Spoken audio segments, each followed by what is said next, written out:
Board of Trustees meeting to order. It is Monday, October 7th, and we have a quorum, and the agenda was properly posted. We'll start with the Pledge of Allegiance. I pledge allegiance to the flag of the United States of America and to the republic for which it stands, one nation, under God, indivisible, with liberty and justice for all. Item 4 is public appearances, public's opportunity to speak on any subject not specific agenda item. Do we have any forms? Okay. Item 5 is discuss and consider the minutes for the regular village board meeting from September 16th and the joint village town board meeting from September 17th. Any edits, comments? I move to approve both. I'll second. Motion second. Any further discussion? Having heard none, all those in favor? Aye. Anybody opposed? Any abstain? I abstain from the town, joint town. Okay. And then motion carries. All right, item 6 is presentation to the board. This is where Chief Laborg gets to talk about one of his wonderful officers. Yeah, Jess Helgeland, our school resource officer, got the First Responder of the Year award for our assembly district. Gary Hebel gave that to her on last week at an assembly with the 8th graders at the middle school. So she was nominated by me for her work she's done as a school resource officer, and she's jumped into that position, done a great job, and will be recognized. She got 2 flags that were flown over the Capitol that day from Mr. Hebel. One was state flag, one U.S. flag, and then there's a ceremony for all the assembly districts at the Capitol on the 10th, I think at 1 p.m. So she'll get an award with all the different people there at that time. But she's being recognized for the work she's done at the middle school, and it's a pretty neat award to get. Nice. And she's volunteering tonight, so she can't be with us. Yeah, she coaches the girls' volleyball team at the school. All right, thank you, Chief. If trustees don't mind, I'd like to move up the Plan Commission because the Franks are here and they're ready to talk about their development. Everybody has objectives, so that's item 8.6.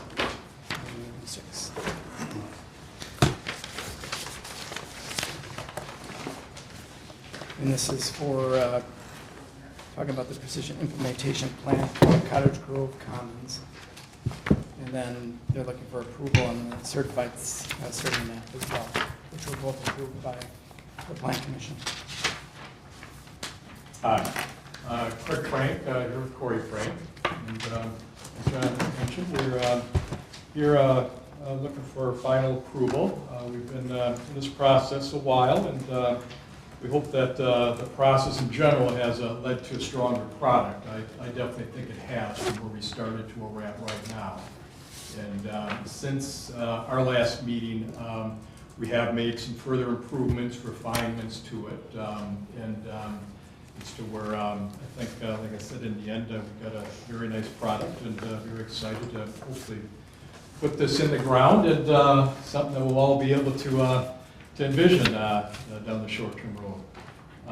So what I'd like to do here is have Corey just go through the presentation again and point out some of the changes that we've had. And we're obviously here for any questions that you may have when he's complete with that. Can everyone see any of these, or you guys get over there? So since you guys have all seen this already, we'll just highlight all the changes since the last meeting here. So here we have our updated site plan. Few changes based off of feedback and just general refinements here.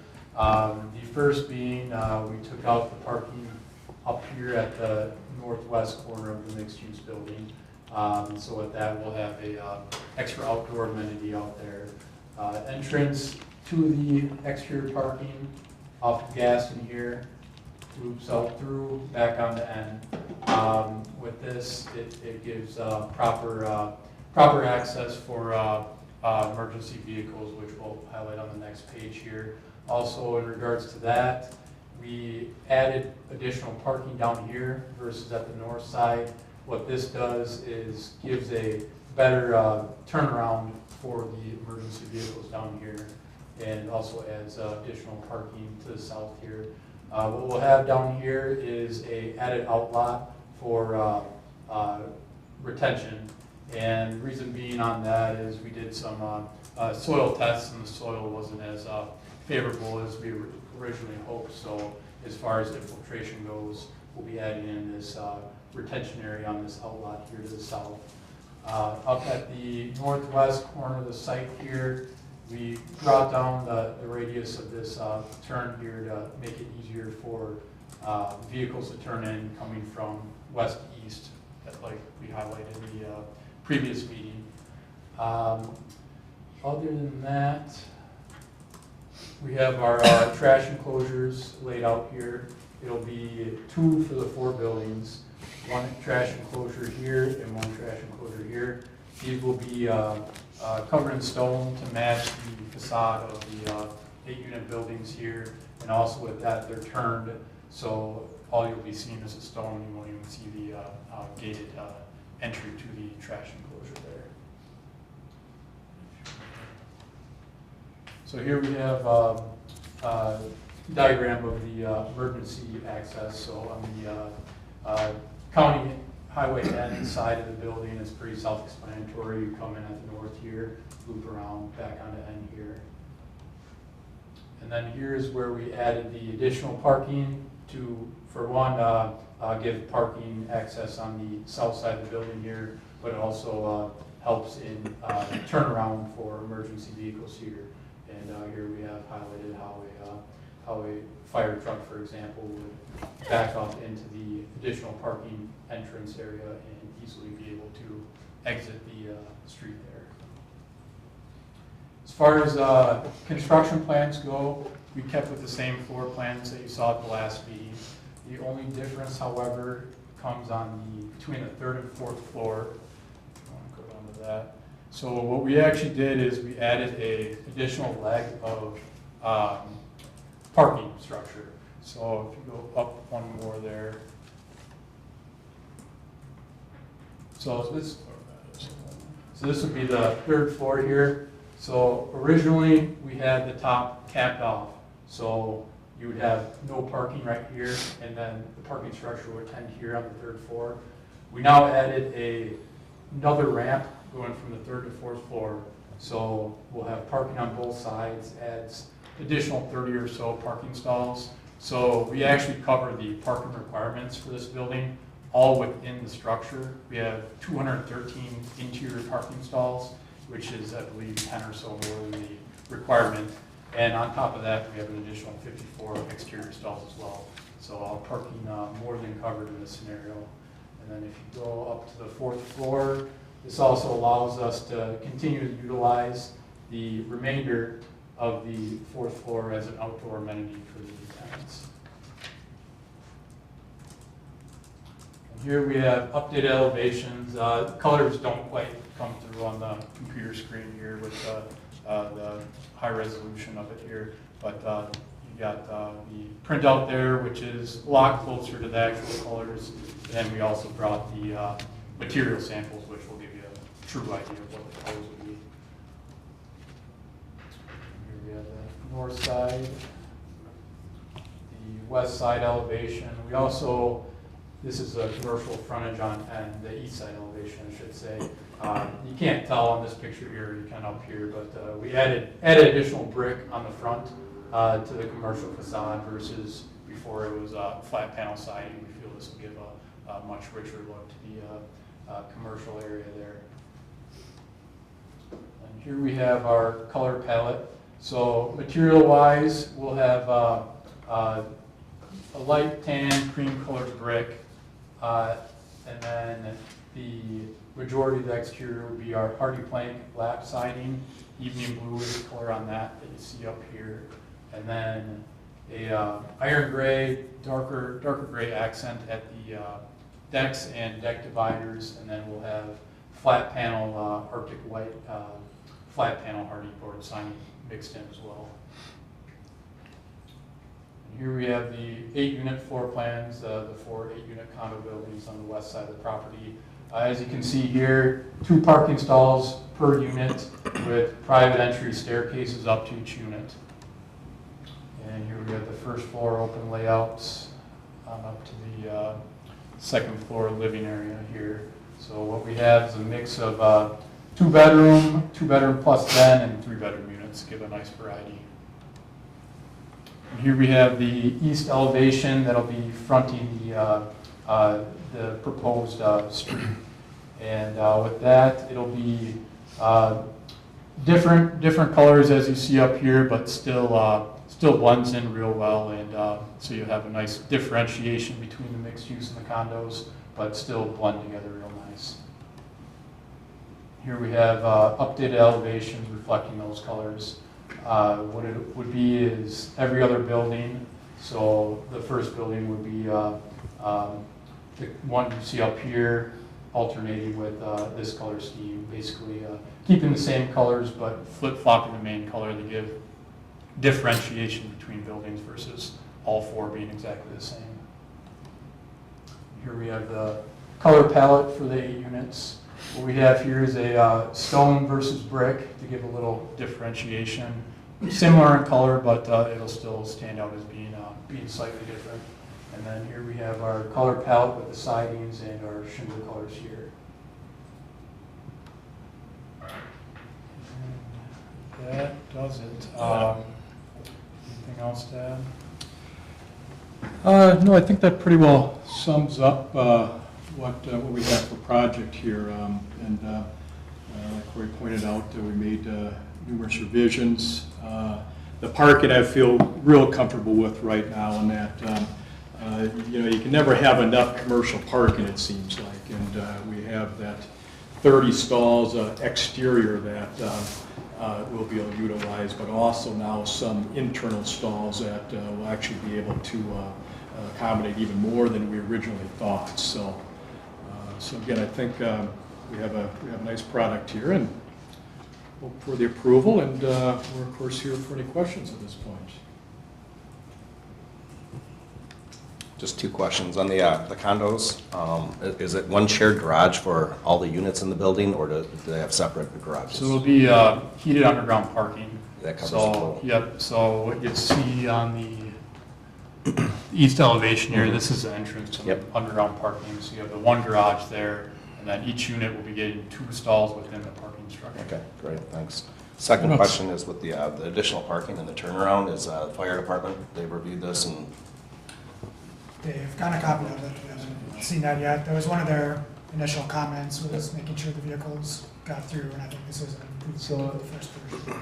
It's kind of hard to see zoomed out this far, but the turnaround area is unimpeded by parking stalls. The parking stalls are to the south of where any vehicle would be turning around at. And MSA has the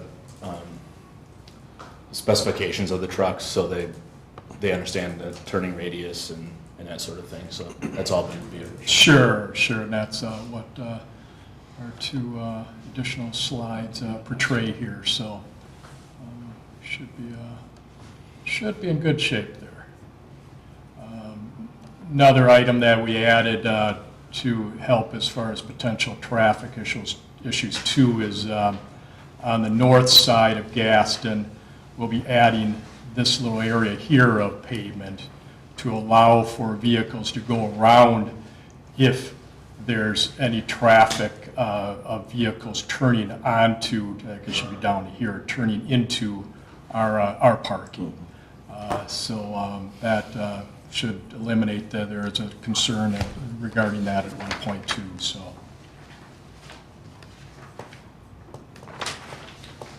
I'm sorry, did you say, Aaron, that the fire department has seen it yet? they have a copy. They have a copy. We haven't gotten comments on that. They gave some comments on the initial version, and that was one of the comments they had, was making sure the vehicles could get through the site. I think adding the right in, right out to N, and then the easier turnaround on the south side addresses what they were looking at. But we do have a condition here addressing that as well, if they do require some additional tweaks. Those would be okay. Any other comments, Aaron, from your review? Recommend approval with the conditions in the village action report. First one being any signage on the project, we'll need a sign permit through that separate process. Being a PUD, there are some elements of the project that exceed what would normally occur in a multifamily zoning district. The ones we're allowing would be the higher density, the higher building height, and the higher number of units in the building. This is in exchange for the quality and value of the project. With some of these tweaks happening a little bit later in the process, we do need to see the final landscaping plan. The previous version was more than adequate with the amount that was on the site and locations and everything. We just did the final version of that, along with the photometric study for the outdoor lighting. Looks like you have the final building plans, but we just need a copy of those to verify the parking. One of the things that came up at the public hearing, the Houstons who own the quarry next door sent in a comment suggesting that the condos have a disclosure letter so people are aware that there's an active quarry next door when they buy the condo. And I think that's something you guys were planning anyway. Continuing to coordinate with Mike at MSA, making sure all the engineering drawings are where we want. Just confirming that the exterior materials and elevations match what's on the boards here that they showed at the Plan Commission and here tonight. The address number 9 with the drawing showing the turning radii, we just need a copy of that submitted to us. Streetlights and street trees along the new stub of North Windsor Avenue would be required for the subdivision ordinance. And then this would be contingent on the comp plan getting approved and designating this area as mixed use. This was approved unanimously after the Planning Commission. And then the next agenda item would be the the certified survey map. We'd recommend approval of that, just with the condition that they could tweak it a little if they need to accommodate the final engineering. The general layout is what it's going to be. Mike, any other comments from MSA? No, we're just, Aaron's comment covers the engineering, final stormwater and stuff like that. Any other questions from trustees or Franks? I just had a question about, I saw the school grounds owner came to the Planning Commission. Were all these concerns addressed in these changes, or is there anything he's still concerned about? His concern was if cars kind of back up, waiting to get onto N, that they would block his driveway and make it harder for cars to get out of school grounds in the morning. We talked about a few different things. If it does turn out to be a problem, you could come to the Public Works and can look at it, adjusting the timing of the signal. Could look at some signage, just don't block the driveways sometimes. And he seemed to be okay with that, and just kind of everybody understood that if it proves to be an issue, there's remedies. I think he was in favor of the project generally. Just that was a concern. The little added twist in that is that we actually own the school grounds.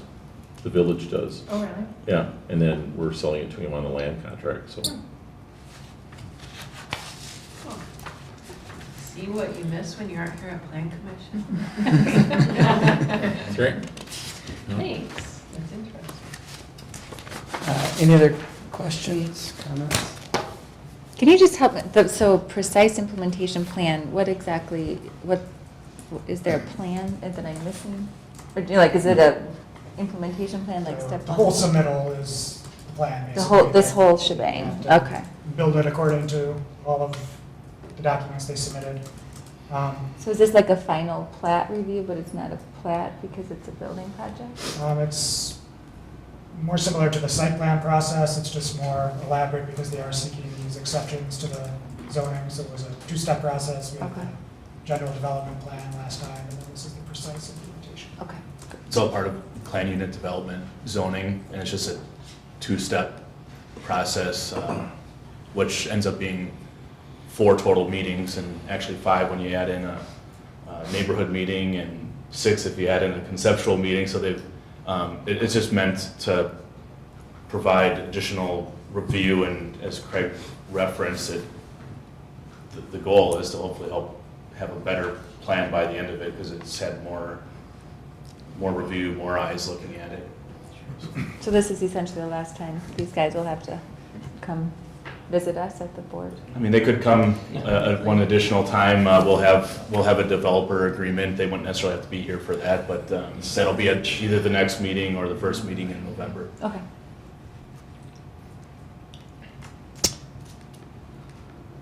I'll make a motion to approve the precise implementation plan for Cottage Grove Commons, mixed-use planned unit development to be located on a portion of parcel 0711-042-9501-9 in the southwest corner of Highway N and Gaston Road with the conditions in the staff memo. I will second. Oh, you got it. I mean, take it outside. Motion and second. Is there any further discussion? Having heard none, all those in favor? Aye. Anybody opposed? Anybody abstain? Motion carries. And then there's the certified survey map to go along with this. Is there a motion there? I'll make a motion that we approve Craig Frank for a certified survey map to divide existing parcel 0711-042-9501-9 into 4 lots and dedicating 0.6 acres to public for street right-of-way and 1.23 acres as an outlet. Second. Okay, it's Or just mo- add with the conditions. staff some of the conditions. dimensions made it With staff tweaked in the conditions. language. And Troy, you're okay with that? With As a second? condition. Yes, As a second, condition, yeah. okay. Sorry. Figured you were, I just had to be on record. All right, any further discussion? Having heard none, all those in favor? Aye. Anybody opposed? Any abstain? Motion carries. Thank you very much. Thank you, guys.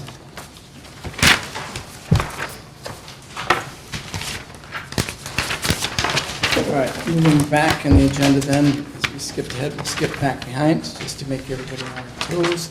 Item 6B is a presentation from the village administrator and the village planner on development in the village. Yeah. That was your exhibit A, wasn't it? Right there? Yeah, right. You downloaded it This today? morning. Okay. Let me see where-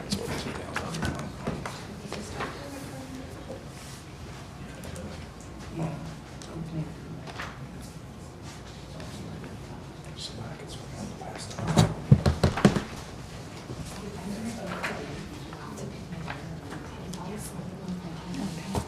Thanks.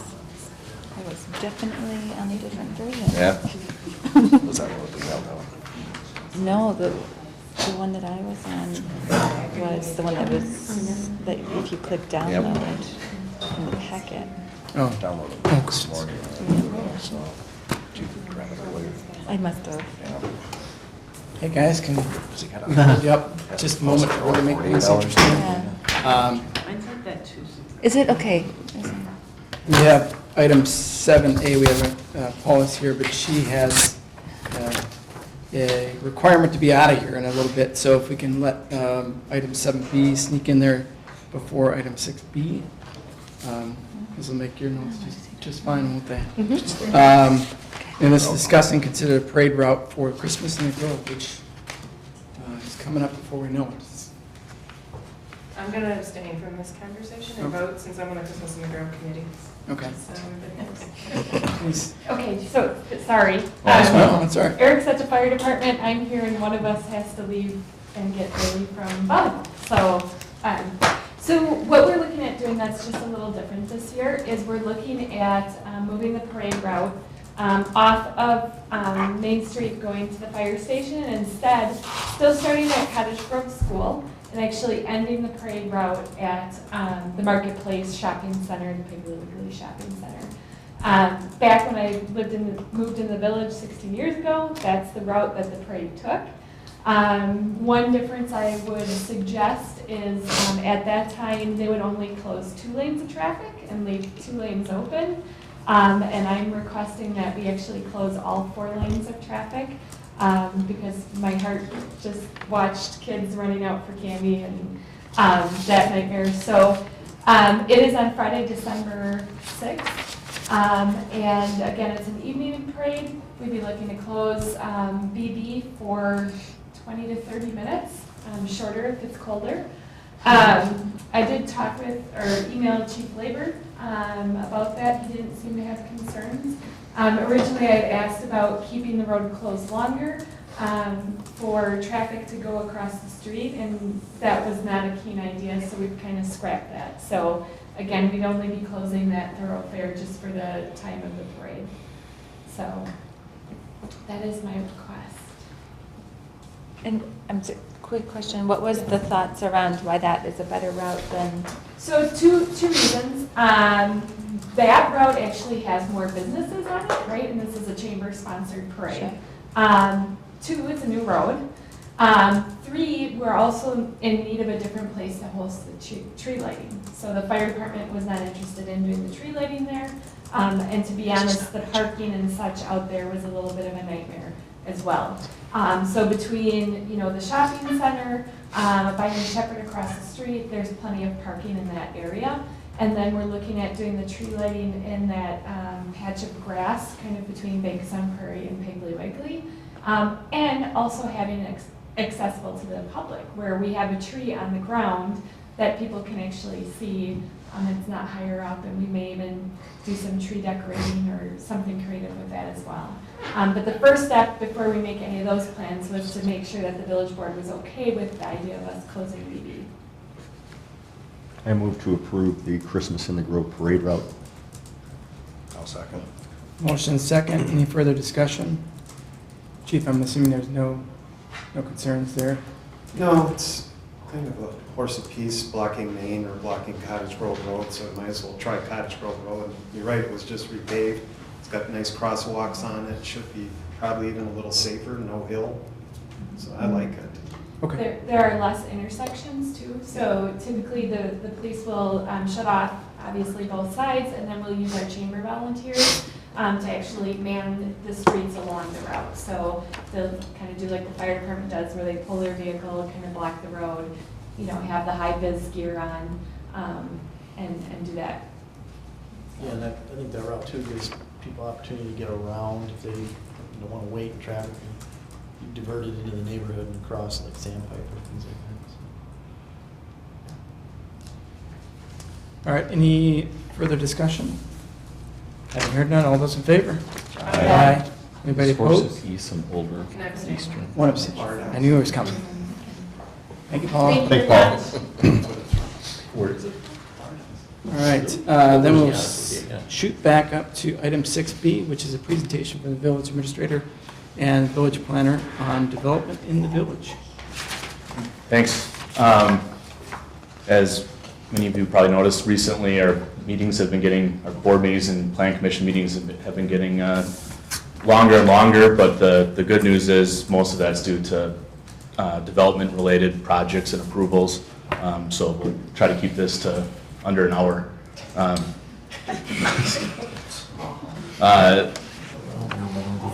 So our local economy is booming, certainly in the last year or so, and Aaron and I want to take some time to highlight some of those projects, new businesses, and future prospects and development opportunities.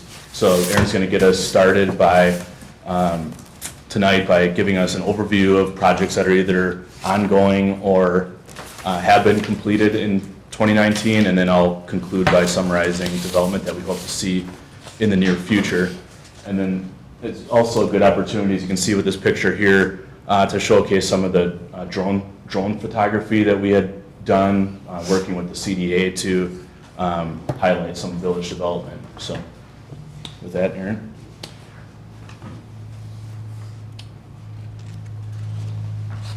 So a lot of the projects obviously been happening in TID 5. That's been the most active area. So we'll kind of start going through some of those projects first. Obviously, the biggest and most noticeable as you're coming into the village was Summit. It seems like we've been talking about it for a long time. It was approved back in August of 2017, but groundbreaking occurred in the fall of 2017 and the grand opening earlier this year in March.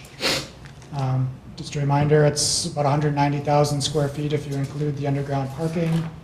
They opened with about 250 employees. The final property assessment's not in, but we're expecting around 25 to 30 million for that project. And they also have an additional approximately 4 acres that they could expand in the future, so.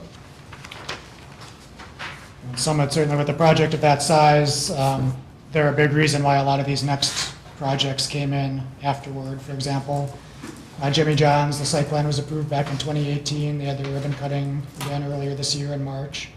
About a 1,400 square foot restaurant, and they're busy every time I go there, certainly. But again, having Summit there and the added employees was certainly a big draw for them. Oakstone Recreation just had their ribbon cutting last month. A 14,000 square foot bar, restaurant, volleyball facility, about a $2.5 million project. That was their guarantee for their TIF incentive. They got themselves opened in time for their fall leagues, which was their goal.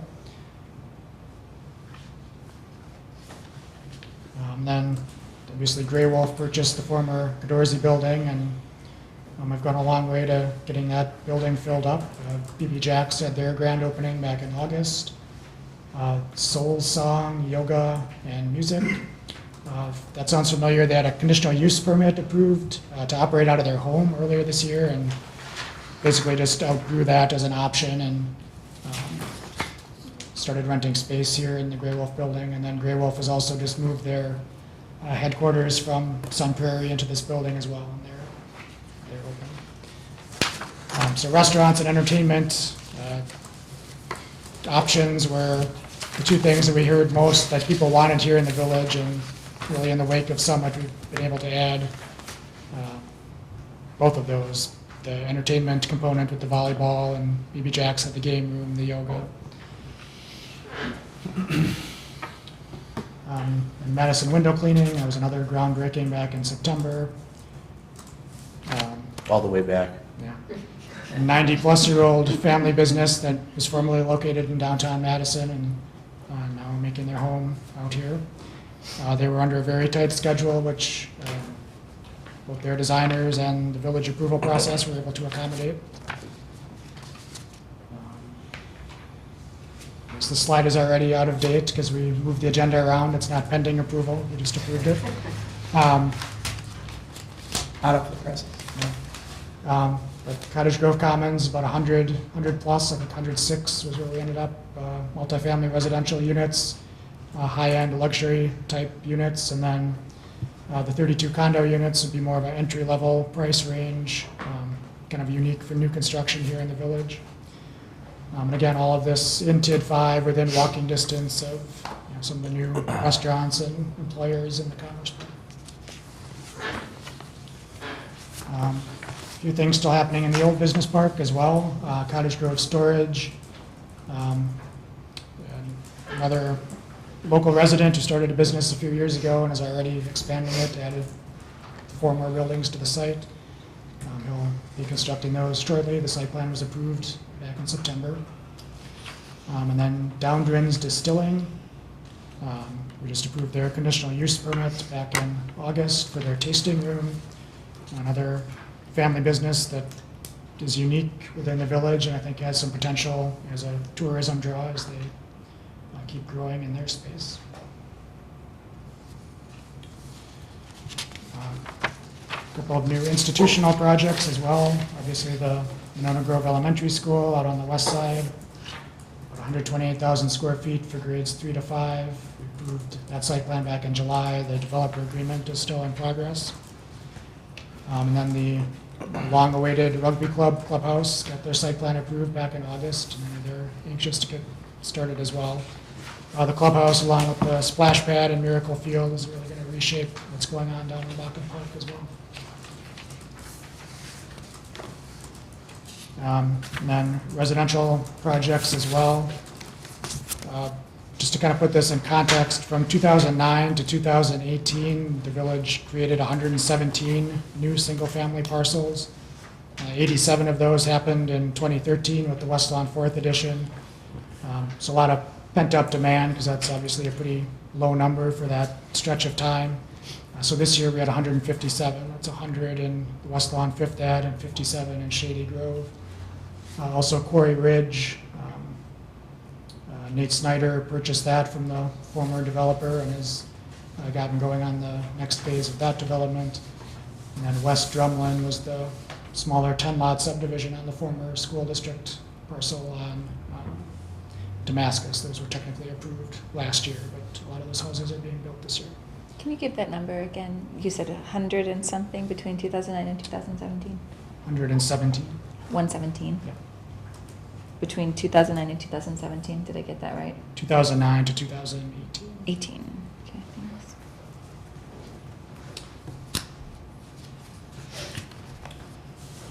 All right, and then some of our future opportunities, starting out in the TID 5, which will cover the Commerce Park first. Aaron mentioned a lot of things are already going on, but we also have still a lot of interest for development in there. The village has about 15 acres remaining. The village land that fronts and is gaining interest for a potential multi-tenant commercial building to be done there. Also the McAllen parcel, which is far east in the park, east of Steele, has drawn interest as well in the last few months. So Aaron mentioned the Gray Wolf building. There's additional space in there for at least one more tenant. So they're working hard on that. And then you're all aware of their a little over 1 acre site that's right next to the Gray Wolf building that we're hoping for a hotel on that site. And then the same land where the Cottage Grove Commons project is going, same property owner has 12 acres available just south of where that development will go. And then Andrew Homburg has opportunities for development over by Rainbow Daycare and the BP. There's up to 4 acres available over there. And then heading north of the interstate and still in TID 5, west of the Park and Ride, the Houstons have 11 acres there, and this site has drawn new interest in the last couple of weeks. So a lot going on. Staying in TID 5, there's a couple of businesses looking to expand, which we always like to see as well. Johnson Health Tech is looking to do expansion within their existing building.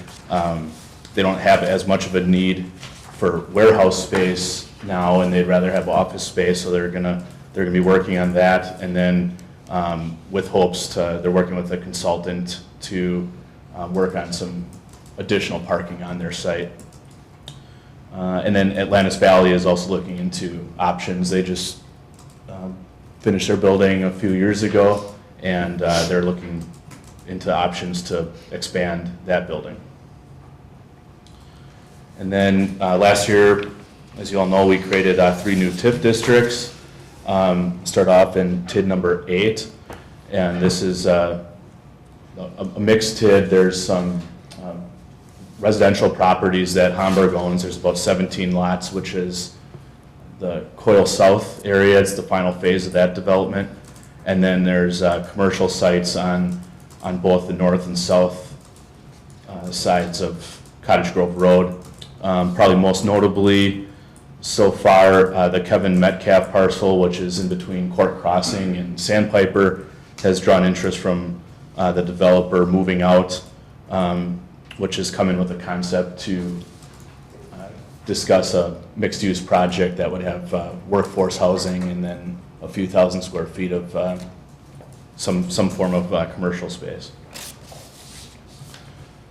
TID number 9, which essentially replaces TID number 6. The bulk of this TID is Horizons land. They have 20-plus acres.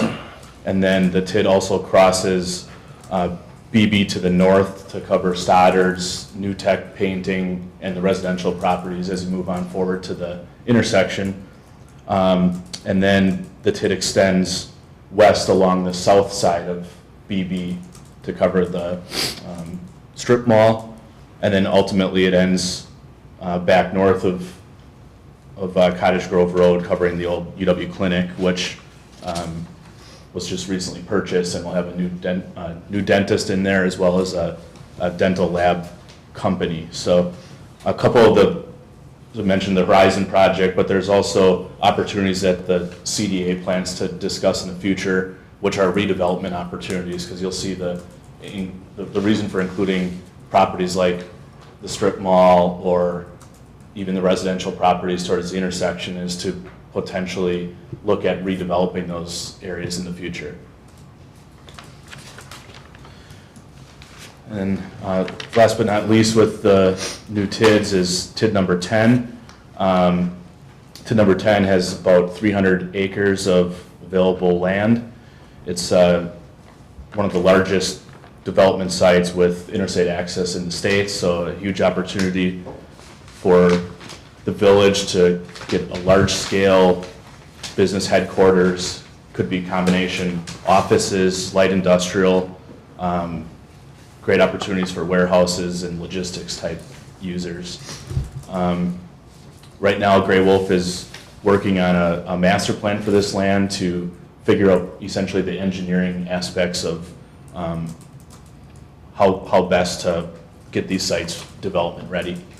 And the CDA will be reviewing that master plan hopefully in the coming months. And then we also have a significant process moving forward once we have that master plan is part of that is the stormwater aspects, and we need to do an urban service area amendment, which goes through the DNR and Capital Area Regional Planning Commission. So, and Heidi sits on that commission now. So, and then finishing up with residential prospects, Hamburg, continuation of the West Lawn neighborhoods, has an additional 160 acres for future expansion of those. The farm has kind of been on again, off again over the years. The owner of the farm golf course is looking to sell, so there's the same developer that was in probably a couple of years ago is still investigating that, and maybe partnering with the utility commission on some aspects of the project as far as Violet's Road utilities are concerned. And then recently, Mr. Olson of the Wyden-Olson Parkview Ridge plat came in to meet with Aaron and I to look at options on maybe getting that up and going again. And he's looking into maybe talking to a larger developer that could maybe expand on what he's working on. So with that, just to conclude, to give some context to overall development, over the past 8 years, the village experienced about $200 million in equalized value growth, which is a pretty decent sized growth. That was 35% growth from 2011 to today. Given the current path forward, especially with these new TIDs, I think it's a reasonable goal to expect an additional $200 million, but this time over 5 to 6 years instead of 8 years. So we can take any questions or comments at this time. Just one question. Can you shed some light on that McAllen property that is owned in TID 5? Mm-hmm. Like, was it owned prior to us creating the TID, or was it purchased as part of a TID, or? I think they purchased it from us. Right. It was before my time. Yeah, that goes back quite a ways, and they had plans to develop to be really one of the initial developers, and then I don't know exactly what happened there. They were gonna do some kind of multi-tenant light industrial space. That's kind of why we use developers agreements now, to kind of keep them on track for the most part. they had never agreed to a project. So there was an agreement in terms of them, of a purchase, but we use developer agreements to make sure that everything that the board and the plan commission and any other committee or commission have requested is part of the agreement, so that, because in the past there had been problems with follow-through on that kind of thing. I think some of that had to do with the recession at the time when they purchased it. They had plans, like Aaron suggested, probably to do a multi-tenant building, and those kind of speculative type developments kind of those definitely went away. When the economy took a dip, it was pretty much only owner occupied for a good time period, but. John, there's a history to that lot, and I could, start a little excursion bus or something. We can go around the village and look at those things, but I'll look that up. I mean, it's easily accessible in terms of when it was first purchased, and there was an agreement, I think, at some point where they had to, the village had the right, I think, to buy the lot back. I can't remember the precise agreement. I'll get you that information. And then a good comment, I was gonna say, I was in Downers over the weekend, and they said that they're actually 2 months ahead of schedule, basically based on plan, commission staff, and the village board being easy to work with. So they got up and running 2 months earlier, and very appreciative, and it's a good crowd in there too. It's kind of a fun little place. Thank you, Matt and Aaron, for putting this presentation together. I think it's a really great overview of all the exciting things going on, and thanks for all your work helping make this happen. I was gonna say that. Add to that, then keep it up. Keep up the good work, definitely. Thanks.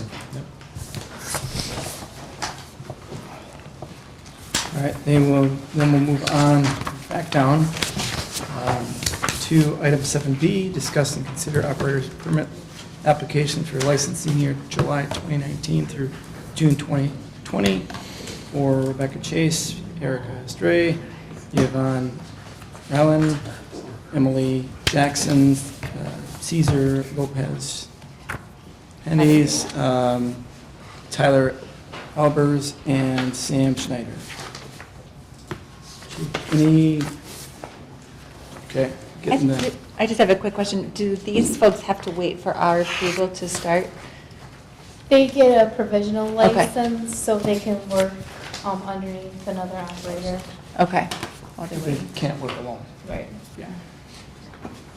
Caesar was my bartender at BB Jack's the other night. Thought, I'll make a motion to approve the operator license permit application for licenses in the year July 2019 through June 2020 for Rebecca, Erica, Yvonne, Emily, Caesar, Tyler, and Sam. Second. Motion and second. Any further discussion? Having heard none, all those in favor? Aye. Anybody opposed? Any abstained? Motion carries. Item C then is discuss and consider the acceptance of the building inspector Tom Beacon's letter of resignation. Matt, do you have anything to add to? Just that it was submitted to me, and that's totally fine, but building inspector is a position that's appointed by the board, so I thought it should come to the board to be formally accepted, and then we can move forward with looking at our options, which I've already started looking into, but just formal acceptance, just so it's addressed publicly.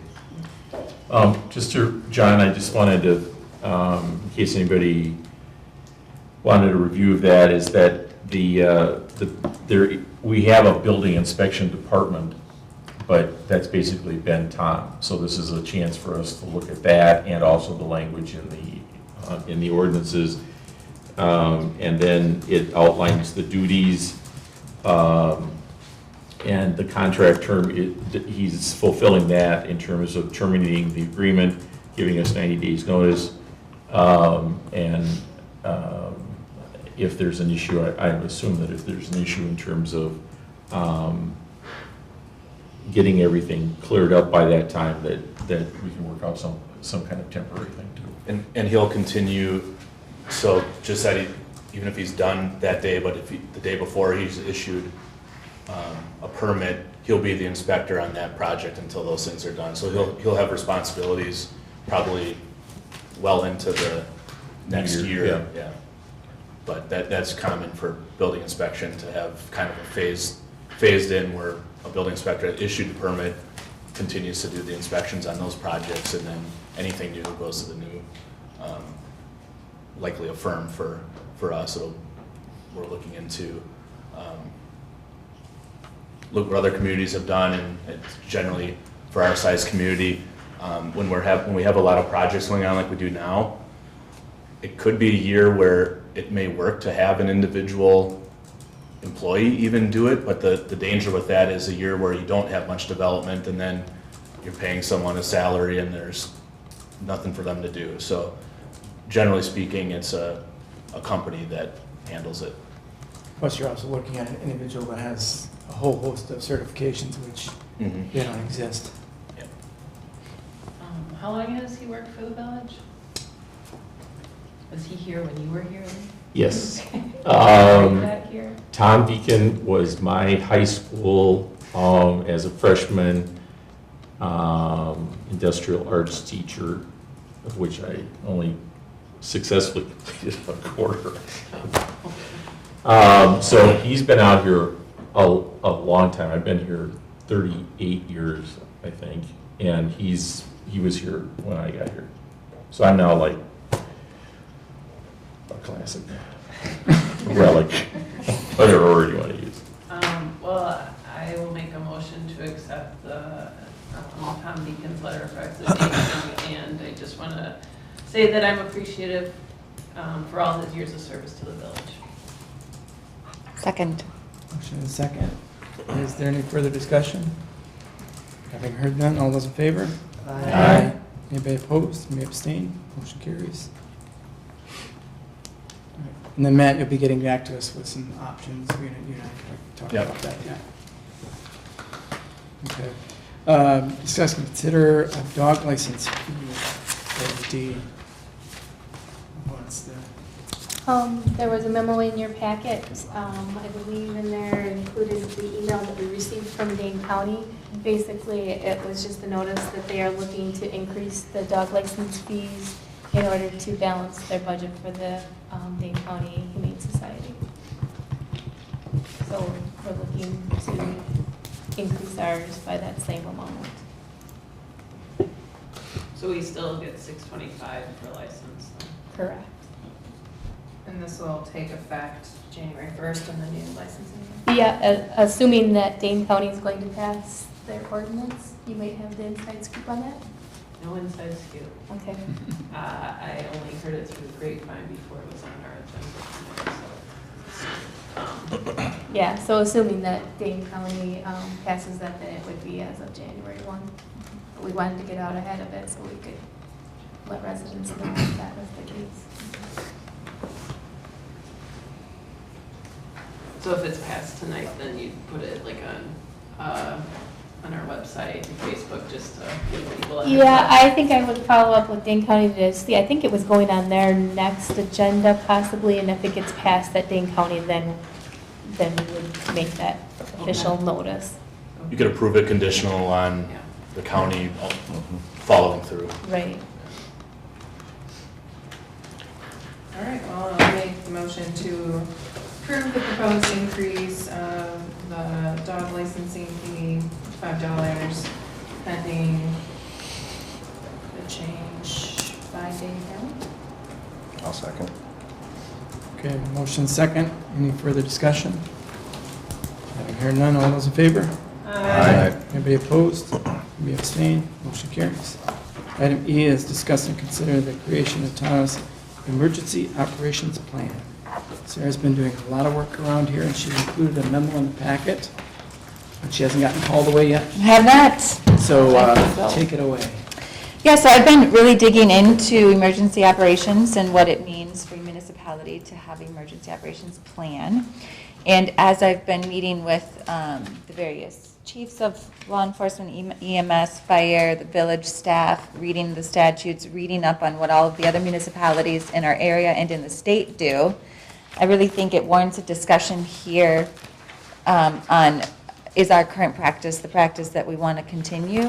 And after I've done my research and reading the statutes and really having an understanding of what it means to need to be prepared in an operation, in an emergency, I'd like to suggest that we consider either an autonomous emergency operations plan or at least somebody who appointed emergency director based on merit, experience, and other things.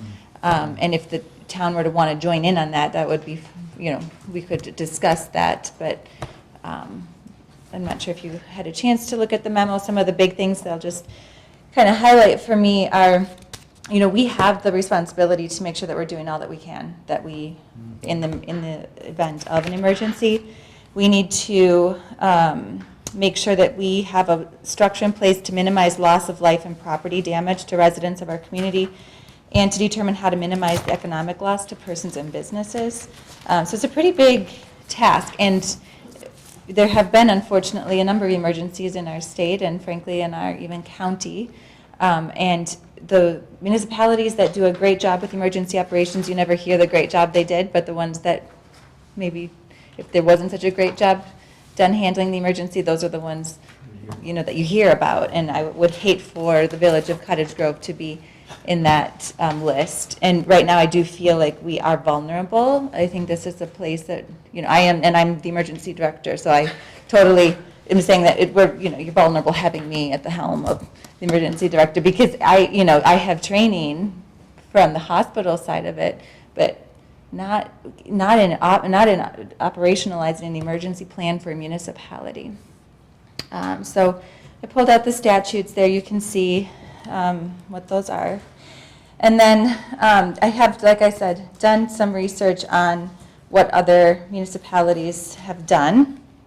And so none of our other municipality colleagues around this area at least have a general person from the community serving as the emergency director. It's either the police chief or a specific assigned person with that role and title. So it is not common practice to have somebody from the board be the emergency operations director. And then additionally, it is not common practice to have a shared emergency operations plan with a second municipality. The ones that I have seen that do have that, one of the ones that stick in my mind that I researched was Neenah Menasha. Those are two big municipalities, and they co-fund a department for emergency operations, so it's not really easy to compare to our situation. So I've really tried to get as many of the facts as possible, meet and talk with the folks that I think can provide some good input, and you'll see my concerns listed in the memo. Sarah, if I add Yes. one thing. One in our area, Wanakee, which would be obviously Okay. comparable, they do it jointly with 4 other towns. But that's the only other example that I heard from. And I did get feedback from their administrator. They started that just 4 years ago, and it has not gone well. So maybe I should clarify, the shared municipalities that have gone well, maybe we don't have examples of, but this one in Wanakee, the feedback from the village administrator there was that it hadn't. John, I want to avoid butting in on the conversation, but it's important that you take a look at, and I've got some extra copies. I think that one of the biggest issues here is just the language of the current ordinance. And while we have this joint committee, if you look at our ordinance, which is slightly different than the town's, but it talks about the fact that emergency government is supposed to be advisory in a planning group, and they advise the village board and the emergency government director. And then there is this provision that the chair of the committee, it rotates each each Right. year, and whoever is the chair of the Emergency Government Committee is then this Emergency Government Director. But if you actually look at the ordinance, it talks about the office of the Director of Emergency Government is hereby created. The Director shall be the chairman of the Emergency Government Committee until such time as the Village of Cottage Grove Board appoints a Director of Emergency Government. So there's kind of this, who's in charge, what happens in the event if there is a problem. And I think that last year, and I have copies of this too, I had written a memo to the board talking about what I saw as just an issue in the language of the ordinance and requesting that this matter get considered at emergency government. And at the time, there were some issues there was some discussion of, well, should you appoint the fire chief, should you appoint the police chief? And then there were some issues with the fire department that kind of precluded pursuing that. So this has been around for a period of time, and it's probably a good time to talk about it and address it.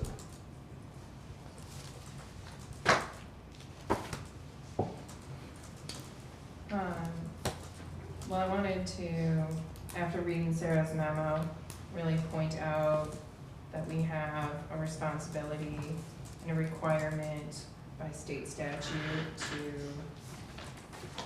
have a plan. And is it right that the plan hasn't, like, it's like a draft, or? Right, so technically, we as the village don't have a plan for the village. There's a plan written, and only the town so far has approved it. The emergency committee, to my knowledge, as I've investigated, hadn't brought it forward to the village for consideration. So we are currently operating without technically an emergency operations plan. Another issue on here is that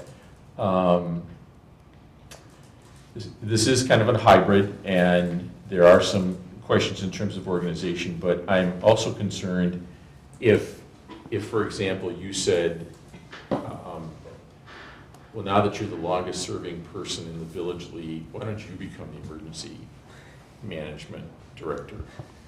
And after I said no, I would explain that, and I think and I say that, facetiously, but by the same token, that's a lot of responsibility. And I think that whoever becomes the emergency government director, there's the question of what type of training do they have, how much time does it take? I mean, this would be a real open question. And I think that people are, well, for someone like Sarah, I know Mike Fogger's been the chair last year and before, and you're taking on a lot of liability, and I think a lot more than people may realize. So this is a good time. If you're going to keep it the same way, it ought to be discussed and laid out why, and if you're going to change it, it ought to be laid out and discussed and you decide why. So is our current ordinance, how, is it too narrow, too broad? Like, would we be able to appoint an emergency government director? We could. I mean, We could. So the way it's written is that it's the director of the emergency government committee until assigned otherwise by the village board. So technically, per current ordinance, the chair, yes, I'm sorry, I don't know what I said, but we could. And then I think we would need to figure out what we do with the emergency government committee. Lee, I don't know if you got my question on, it seemed confusing in the statutes of if a committee is required. There were a few statutes that referred to it and others that didn't. Well, I think a committee is required. I don't know the answer to that. I was kind of going through emails today. But I think having an emergency government committee is a good idea. But the problem is, because they would serve in an advisory role, et cetera, et cetera. But again, the problem is that you've created this kind of hybrid with the town So is Sarah, if there's an emergency, is she comfortable saying to the town, well, you do A, B, and C, or whatever, and does that present a problem or not? So again, I think this is a good time to really take a look at all the ins and outs of this. The way the ordinance is currently written is, in your opinion, do we still need the committee? You wouldn't have to. And I that's, don't think it's a Because bad that's idea. why I. and that's what I'm trying to figure out from the state statutes, is if the Yeah. state statutes require a committee, and I don't think they do. There are just a few areas, and I think they're mostly referring to that the county has to have an emergency government committee, but at the municipality level, I don't think that it's a requirement, but I'll need the expertise of Lee to confirm that. I think what makes this hard is that we've got two different communities in the same, the same fire department, same EMS, same, it muddies it some versus if it's just the village of Cottage Grove as an example. I feel like anything we do, we have to have them on board with it. It should be something that's joint, shouldn't it? That both communities would have the same person even? Yeah, and I think so I would be totally okay with it being the same person, as long as the person is in that position based on their knowledge, merit, qualifications, because it is a huge liability, in my opinion. So and I think we're not gonna get that position for free. It's gonna cost us some money to find somebody with those qualifications, so if there's an interest in co-funding that, I think that could be something we could work out.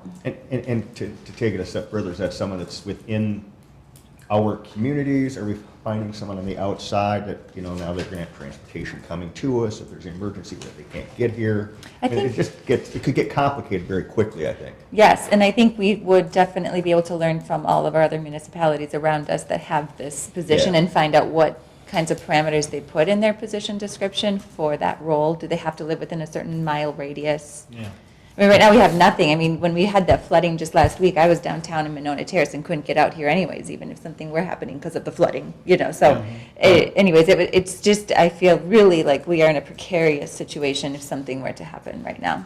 I mean, I looked at 21 communities and 12 are police chiefs, 5 are fire chiefs, one's an EMS chief, one's a specific person hired as that director, one is a village manager, and one is a village clerk. So it's almost always someone that the board or city, the board or council appoints someone that's in an existing role. Maybe they get an additional $5,000 to have that be part of their job duties. Something like that is what most others do. And almost all these have, adjoining towns, and no one does it jointly outside of Wanakee. I think the other thing is, like, there was a comment made tonight about, on the corner down there in terms of Dave Morrow's operation, and some of you did not know that we owned it on a land contract. And I think that we gotta go back further on this one. Cottage Grove, when I first started, was 600 people, the village. And I don't know what the town was, but, things have changed over time, and I think it's good to, if you want to keep the same operation, at least you can say, well, we've looked at it. If you don't want to keep the same operation, you don't have to. And I don't know if there's any, it seems pretty general here, just in glancing through the language. I don't think we have to have a committee, but I do think that that would make it even more imperative that there be someone who is the emergency management director. I fully agree. I think that Sarah's concerns and stuff are very full of merit. The committee's been talking about various situations, whatever, looking at emergency plans for some of the facilities within the village. And it's become really clear that a lot of the concerns that certainly I have are within the village, as far as, if something happens. Right. Getting people evacuated, or if they should stay where they're at, or whatever else. As you peel that back is where I start to get a little more heightened sensitivity on this. And there's all kinds of other things that we can look at from whether it's, environmental, if it's, someone getting into computer systems. There's a whole host of variety of things that can hit communities now that may not be just Mother Nature, that you should have kind of in a plan. And John, picking up on that idea, I think that I've been part of a declaration of emergency on a number of occasions. I was also doing some consulting work with a different municipality at one point, and they were having flooding issues. And they had gone ahead and taken all the actions as if there was an emergency. And I have to ask that mayor when they had passed or what their resolution said. He goes, resolution, we're just doing it. And, if you think about what the possible items could be that caused an emergency out here, storm-related, in the summer, snow, a local facility, an environmental issue, those things are going to happen fast, and you're not really going to have time to sit around and say, well, who should take care of this? So, I guess the reason that I was originally suggesting an autonomous emergency operations plan separate was because just in trying to, so I've been working to redraft the current emergency operations plan in a format that is shared. But, so that's been my premise that I've been working on, and it is extremely difficult trying to take into consideration town resources, village resources, and how do these all fit in, and do I say to the town public works person, do this and that? And so from that perspective, it just feels like, cleaner that we have our own plan, if you will, as far as if, the emergency directories. I'm not sure how all of that works, but I think having our plan, and the town they've already adopted the current plan, so from their perspective, they could continue operating, I think, under that. But it just feels like our responsibility is to our village folks, and I really want to try to remove as much red tape or any sort of other pieces that could impact our response in an emergency situation. So that's why I was going down the path of having our own plan at minimum. do you know when town adopted theirs? Yeah. It's been maybe 6, 7, I don't know, I don't know, was it? It was updated in like 2007, and for whatever reason, the village didn't want to get it in front of the village board, but the town got it Really? when I was a citizen member and chair of that committee, so, yeah, for whatever reason, the village didn't want to get it on their agenda, so it's been probably 11, 12 years. I think, how would it operate as a committee if there were two different plans? That's why I'm not sure we need a committee even. That's like, I kind of want to start, if we had to build this new today, what would it look like? And would it be a shared committee? I don't know. I'm not necessarily recommending that. Because you run a risk if there is an emergency, and let's say it's a natural disaster, it could affect both the village and the town. Yep. And that you've got a joint fire and the EMS, and which one is going where. And again, all the committee's there to do is help facilitate whatever the different services that might be needed. They need light towers because of this or that.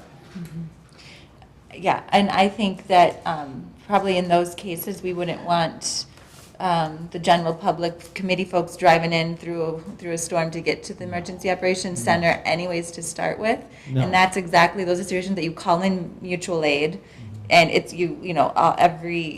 but that's all handled by the county and by our law enforcement and folks that know how much staff they need. To me, that's when it's not siloed, and it wouldn't be siloed, but nor would it need to be directed by us per se. I think we should be safe at home in our basements or wherever we need to be in that case.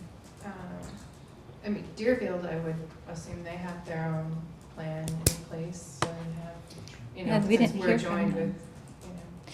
with, their growth For the and- right. They clearly are not part of our emergency operations plan, and they use our EMS, so that's a good comparison. I think the approach would be to have our own plan and have someone qualified to do the role, and then and then have a discussion about what to do with the committee. Yeah. Because clearly we have a blind spot Mhm. right now, as it seems, and that's been clear from sitting through the meetings and talking to Sarah about this. I mean, then it does fit with our ordinances. Whether you need a committee or not, then we can decide that later. Maybe it's just advisory, maybe we just participate in that fashion. Maybe a joint exercise once in a while, that type of thing. But we do have our own plan to handle all these facilities, to handle our utilities, which the town doesn't have to be concerned about. We have, we can have a serious issue with that, and that's on us. And so we should have a plan in place to do that. With some of these retirement communities, we have a lot of folks in small areas. We should have various plans for getting them either stay in place or get out or whatever needs to be done there. So I think bare minimum, we should approach it in those two things. That's my thoughts. I'm with you. I'd just like to say I appreciate you laying this out. I mean, it's pretty clear that you've done your homework, and it makes it easy to follow on my end. Is this recommendation, though, the question I have is yours solely, or is it coming from emergency government? It's just mine. I struggled knowing where to go first with my thoughts, and I thought I better check in with my village colleagues before I go talking to other people without you guys being on board with whatever it might be. So I'm starting here.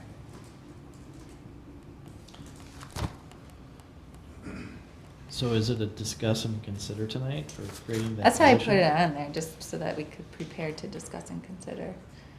So would we, So we're considering hiring an emergency director, is that how I'm reading this? So, I guess I had the two suggestions. One, do we agree on discussing and considering having our own plan, a village-specific plan? Within that plan being the requirement of having a position of emergency director appointed based on the merit, training, experience, et cetera, as recommendation number one. And then the second piece being directing the staff to put together a position description for emergency director and figuring out how many hours are we talking, what do we think it would cost budget-wise? Out of 21 communities, I only found one that hired someone specifically for this role. Meaning they just, the city council or village board appointed someone existing in the role and likely just paid additional money, as additional duties. And some probably didn't pay anything additional, but I guess that's for you guys to discuss and consider. And just to put in perspective, there are over 700 trainings available on NIMS, which is the emergency management training website just for municipalities for emergencies. It's just so massive that. What did we, and I'm just having a gray moment here, but what did we, our former fire chief was appointed to be emergency, what was it, Lee? Don't you have a gray moment on me now? Chief Botrucker? Okay, first of all, I like that term. I'm going to use that from now on. Well, okay, keep in mind that the volunteer fire department is separate from the village and the town. Okay, and so we have the village and the town, and also Pleasant Springs, but just to keep this simple, the village and the town created what's called a fire district, which was essentially just the boundaries of the two municipalities. And then the district contracted with the volunteer fire department to provide fire services. So they're completely, so they're separate from the village and the town. Now, it's never quite as clean cut as that, because there's some question on who owns what fire equipment and that type of thing that gets us into a whole different discussion.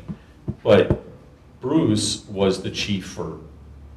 We did this for Jude Wolf, actually. We had appointed him, and I don't know if we use the term emergency director, but he was appointed because he's a neutral body. When was he appointed? It was wasn't- about a it year and a was- half ago. It was. No, see, I think it was last year, It had because been that was discussed, when but I never had, did. I did this memo. Yeah, and that was a suggestion of yours, because Right. he's an actual neutral party. He's Right. not working for the town, he's not working for the village. Right. So that you wouldn't have any conflict. And then there was some internal issues with the fire department that kind of precluded us from moving forward. I don't think that Bruce, to my knowledge, was ever specifically appointed. I don't think, well, at least not as long as Yeah. I've been here, but we did have Mr. If Wolf. anybody did, and it was like, we'd have to get the minutes from the meetings in the fourth quarter of last year, because that's when this was all being discussed, and I don't know for sure if either body specifically appointed you or not. And I don't know that I would recommend it be the fire department, because to your point, it is a neutral party. And what we need in this, if we're going to do a village plan, is we need somebody who's got village focus. Not But- disagreeing, and that person most likely is going to be on the scene. So, Yeah. that's why I thought it was kind of odd that we would appoint him to begin with, but it was a neutral party. Just my opinion, if we're gonna go down the road with an emergency director, it'd probably not be a chief of one of the first responders. It's most likely gonna be like an incident commander on site, where you kinda want someone back in the EOC, calling Dane County, or running for resources that, the incident commander is requesting. Do you have any thoughts on this, Chief? Lots of them. Care to share? So they're very quiet. Yes. No, my biggest concern is we're a 13-person police department, and there's a big emergency in the village town here. You're gonna need the police chief to be at the at the incident with the command structure of EMS and the fire department. So then putting that police chief in duty of getting resources for the emergency and ordering, various responses, it's kind of, you're splitting off the police chief's duty. So I'm concerned about that, because there's only 13 of us, and I'm one of the 13, so I'm gonna be there. And I'm gonna be working with the fire department and EMS, and then whoever from the county and the state comes in, so. I'm sure the director could assign that though to, the treasurer or myself, as far as purchasing and getting those kind of things. Yeah, McFarland, Monona, Sun Prairie, their police chief doesn't do that, Oregon does. I don't know how that works. I didn't do any research on this, I just know that. But that's my concern, is getting involved in some of the admin stuff when there's safety and order concerns also. So that would be a problem. And I think to your point, Chief, per the state statutes, and we may need to rewrite our village, what we're considering to be our expectations of the emergency director. But per the state statutes, the expectations are that we plan. So that we do training programs, do exercises, advise the county head of the plan, and submit things. So I wonder if we need to, in our minds, be thinking, there's an emergency director position, which it helps us plan for these events, and maybe that's where we would use your expertise. But in the actual event of the emergency itself, clearly we're going to have our chiefs out in the field. And then as part of our plan, which we need to have, right, we need to write who would be the one in Emergency Operations Center calling these people up. So I think we can differentiate.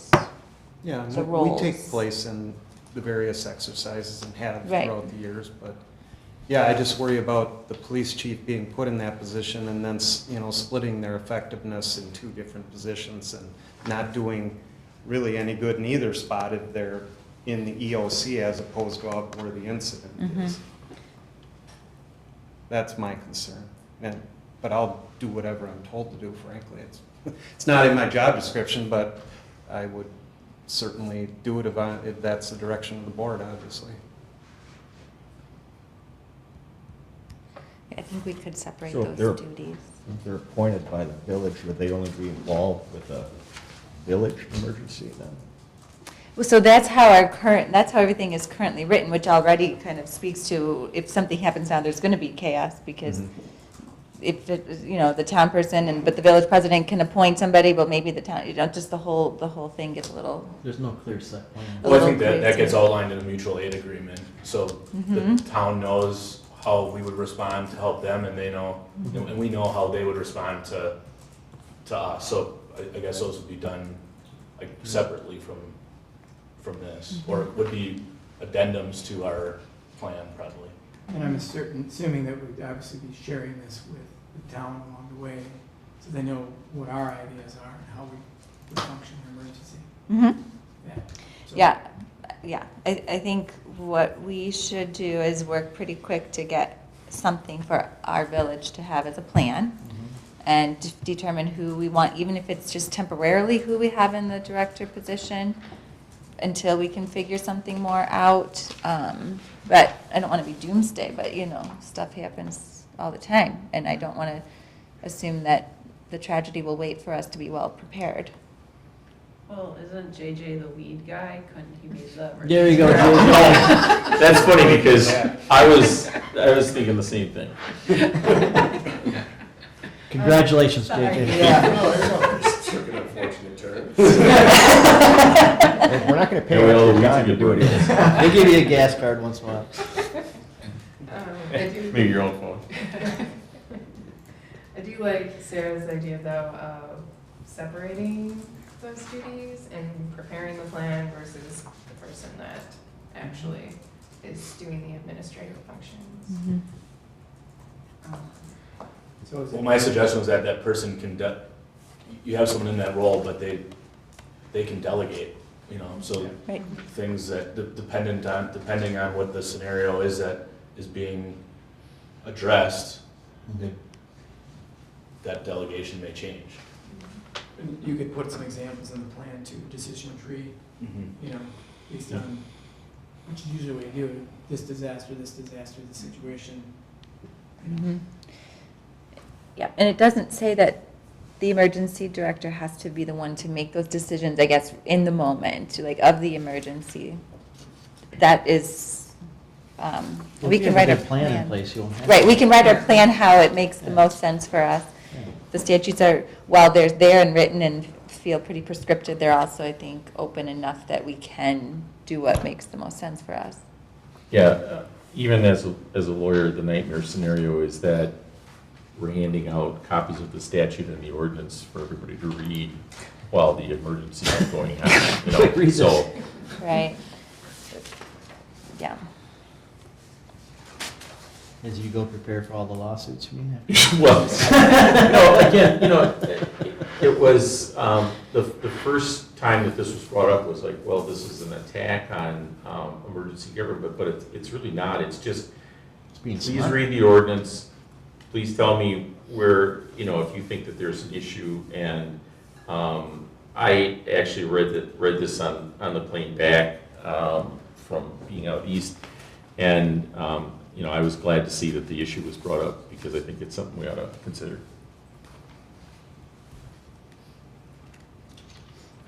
Well, I think there's two kind of first steps here which are laid out. I think it sounds like most are in agreement with at least those two to start with. And it makes sense to me. So I make a motion that we create an autonomous emergency operations plan for the village of Cottage Grove. Is there a second? I'll second. Motion and second. Any further discussion? When you say we, who's we? The village The board? village board. Village board? Yes. So we're gonna sit down and Creation of the autonomous. I pretty much, I've got something we can probably use in the interim. I just need to wordsmith a few things now that we've got this John, kind that's of the clarified. second motion, is the we. Who's who he is. the one. Yes. All right, it's motion and second. Any further discussion? Having heard none, all those in favor? Aye. Anybody opposed? Any abstain? Motion carries. Yeah, item F then is the creation of an emergency director to be appointed based on merit, training, experience, administrative ability. So this is really writing the position description for this role to help guide the plan, I think. I think I would say asking staff to look at what things should be in there, and then looking at should it become part of an existing position or standalone, or just basically directing the staff to think about how that would Well, make the yeah, most. because we already have the provision in our ordinances for an Yeah. emergency director. Mhm. And so now it's a question of fleshing that out, and I guess well, let's deal with that first, and then I have a question. And there's plenty out there to leverage. When you're following Matt's point. Could be some interesting staff meeting debate. Well, I think it'll improve attendance at the staff meeting, Matt, because nobody will want to be gone and then realize that they're the. They've been appointed the director. That's how JJ got the weed. Yeah. I'll make Oh, a no, motion to can't. create the position of emergency director to be appointed based on merit, training, experience, administrative ability, efficiency, and general qualification and fitness for performing the duties of the position. A second? Motion second. Any further discussion? Is that directing staff to do more of it, or, I mean, because we already have a position of emergency director, so. I think it's a position description, the qualification. The staff to That's what this develop is. that. Is that? Is that clear though, Melissa, from the motion or no? Well, it was just read off of here, so I was just clarifying that we're. You know, and I agree with you, it's probably not too clear. Right. You want to modify that? Modified to direct staff Okay. to provide recommendations to the board. All right. Melissa? I seconded that. Okay, motion is second. Again, to direct staff to hopefully steal from some other municipality and position description. I'd like to say research other municipalities' Let's current say steal. language. To fit with Hey, others leverage from us, we leverage from them. There you go, I like It's all that, fair. that's good, it sounds good. So how do you want to move forward with talking with the town? well, let's finish this motion first. Oh, we're not done with the Yeah, motion? no, We we didn't gotta- vote? we gotta- Okay, yeah. sorry. Yeah, we'll have a miss- Yes. Motion is second. Any further discussion? Having heard none, all those in favor? Aye. Aye. Anybody opposed? Any abstain? Motion carries. Now, we're, Well, so, I mean, I guess technically we don't have a plan anyways for the village, so moving forward autonomously shouldn't be a big deal for them. They have their plan, but probably would be good to have a overall just discussion about. and I think we can have that at the next. Either the joint meeting or at the next emergency Yeah. government, start the subcommittee and is what I would. Yeah, and Always. you're right. So we don't have a plan right now. We do need to have one, so. Plus we're updating the joint one too as well, yes. We are. Sarah, the question I wanted to ask is, based on the motion number 2, or the second motion, does that kind of cover, or is that intended to also cover your number 3? Oh, the transition plan? Yeah.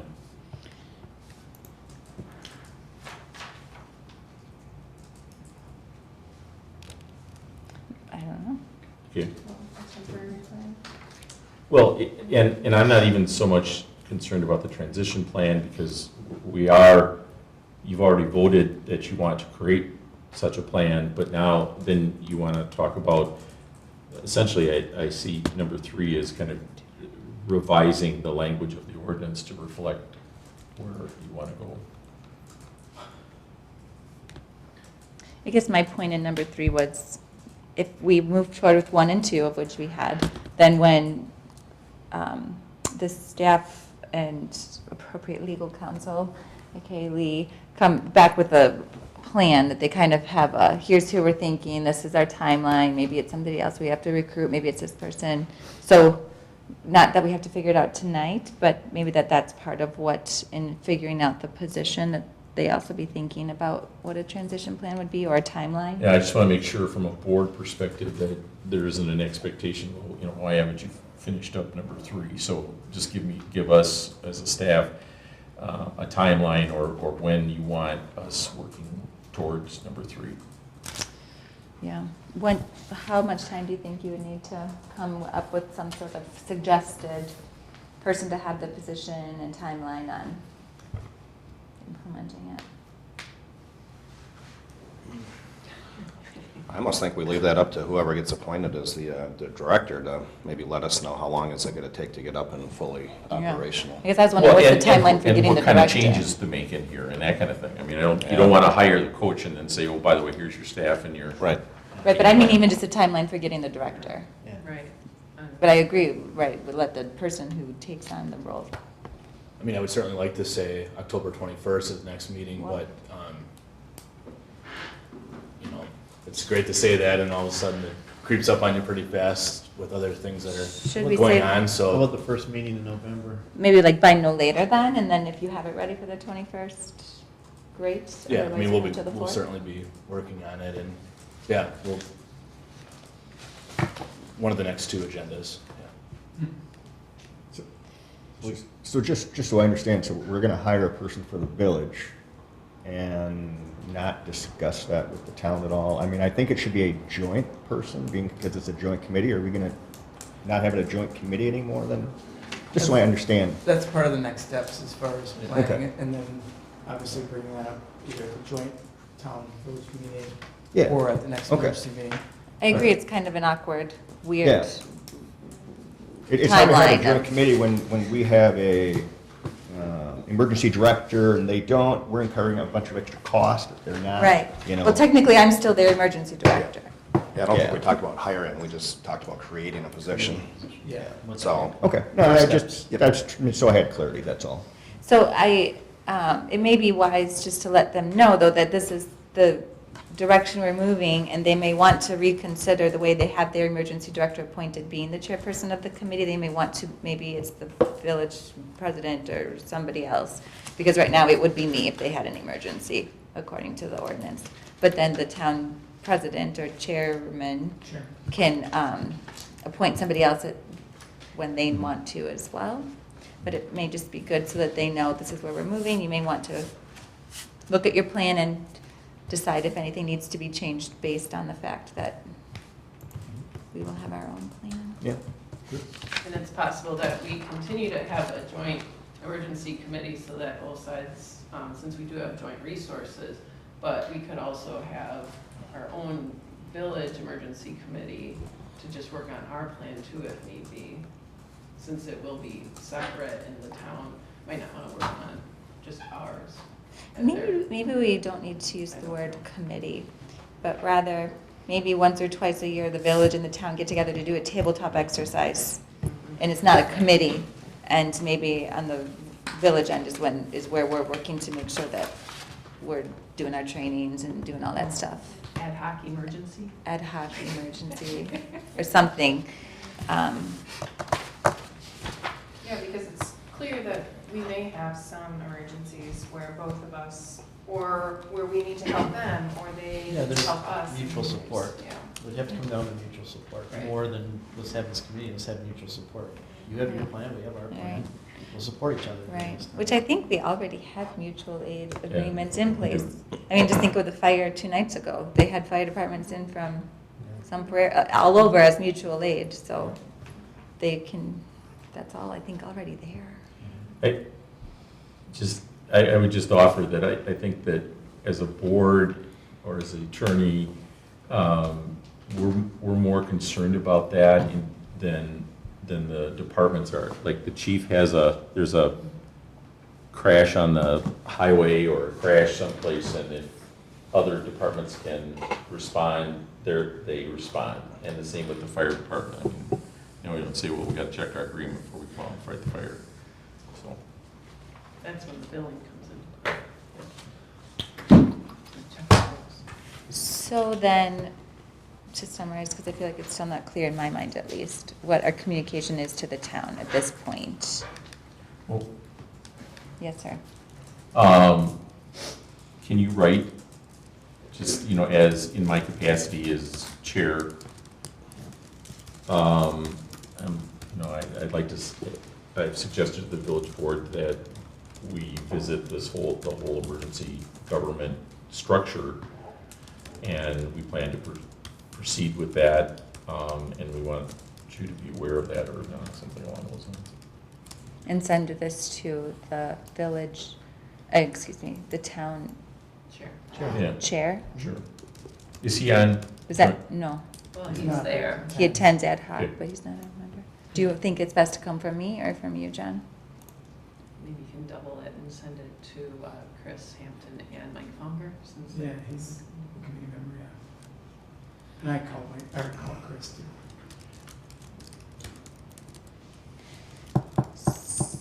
Okay. So looking to, basically with the committee, do you feel like it's reasonable to say, looking to repurpose the current, what's considered a joint emergency operations committee to meeting or getting together twice a year, once a We don't year? have the specifics, just that we're heading in that direction, that we're creating our. We're just reviewing it at this We're point. reviewing it. We're reviewing the I don't know. committee, but we've already decided to have our own plan and director. Autonomous plan. And the director may, he or she may Yeah. provide a lot of direction as far as how to. So would it be reasonable to temporarily suspend the committee meetings? Because I don't know what we would, I think so, until we have until we our know plan what we're and doing? director. I think that's where. So it's been years since I've been down in that room, and I know there's been a lot of upgrades over the recent past. I mean, I'm just throwing that out there. Do we envision our emergency director and/or committee as needed to be able to use the current EOC? There's nothing prohibiting us from that with the No, shared no. use of the Uh, building. We help pay for the building of it. Okay. And I think we have most of whatever the capacities are down there, I think we have available to us in the municipal services building, right? Somebody said that to me. Yeah. I would assume. Computer. Deb and- says yes. Who does? Deb.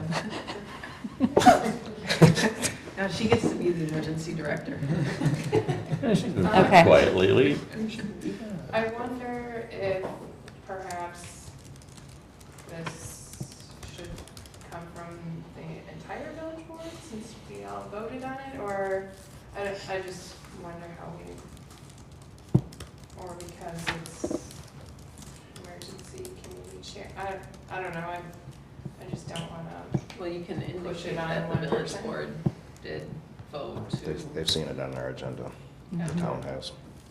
and say that we, Heidi, I think maybe just if she, in her first sentence or paragraph, just says that we discussed this at the village board meeting, and I was asked to send the following correspondence, and then Okay. And Great. do we suspend the committee, or do we continue until director, he or she is in place, and we have a plan in place? I'd like to suggest we suspend it, because I don't know what What we're gonna we would talk about, That's- but if somebody else feels strongly. And maybe it's come back together when you have a plan and a director, this is our approach, and just sharing that. Agreed. Okay. John, I'm going to send you a draft Yep. to read and provide feedback. Okay. Thank you. All right, moving on to reports from village boards and commissions and committees. Your courts, steering committee. Jeff? Well, I don't have a lot on this, partly because I think I messed up and didn't get Jay Kiefer lined up to come tonight, so I'll contact him to see if I can get him to come to the next one, the next meeting, to present on behalf of Briar Patch. We did meet on Tuesday, September 17th, and during the Briar Patch Youth Services report, which were sent to you in your package, Jay did mention that Briar Patch is getting grants and looking at expanding into, I want to say, Monona Grove schools, Monona Grove High School. And the responsibility of some of that might fall onto Monona then. Could be wrong about that, but I'm pretty certain that's the gist of what I got from what our conversation was. If that's the case, what Briar Patch would need from us might not be as much or anything at that point. So I think what we need to do is have Jay come speak to us, present to us what changes, or because they're revamping even how they're doing the round table thing, the whole, or circle And it's not just impacting our community, it's whoever they're, whatever Yeah, communities they're working and to get a clear, so the board here, because obviously one of our things is that we're supporting Briar Patch, and we want to have a clear picture of what they're doing, and I think that'd be a responsible thing to do. So, Jeff, go ahead. Sorry. each year, someone from Briar Patch comes and speaks to the board in general and, you know, kind of in support of the funding. Was it 6,000 or something each Yeah, year? yeah.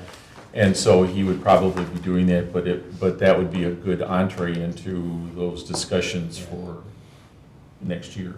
I told him after the last meeting I was going to email him and try to get, and I didn't, so it just falls on me, but they're. So is what they're doing with Monona Grove High School related to ordinance violations or more school-based issues? No, it's gonna be, no, the whole idea of violation, like traffic violations and stuff, yes. Right, 'cause that's what we use it for, when I looked at the report, so is that the kind of stuff? Yeah, we would- I don't know if that's, no, this is more for restorative justice, give you an example, youth gets caught with THC or, whatever, something, or disorderly conduct, or whatever it is, that more than just traffic stop stuff.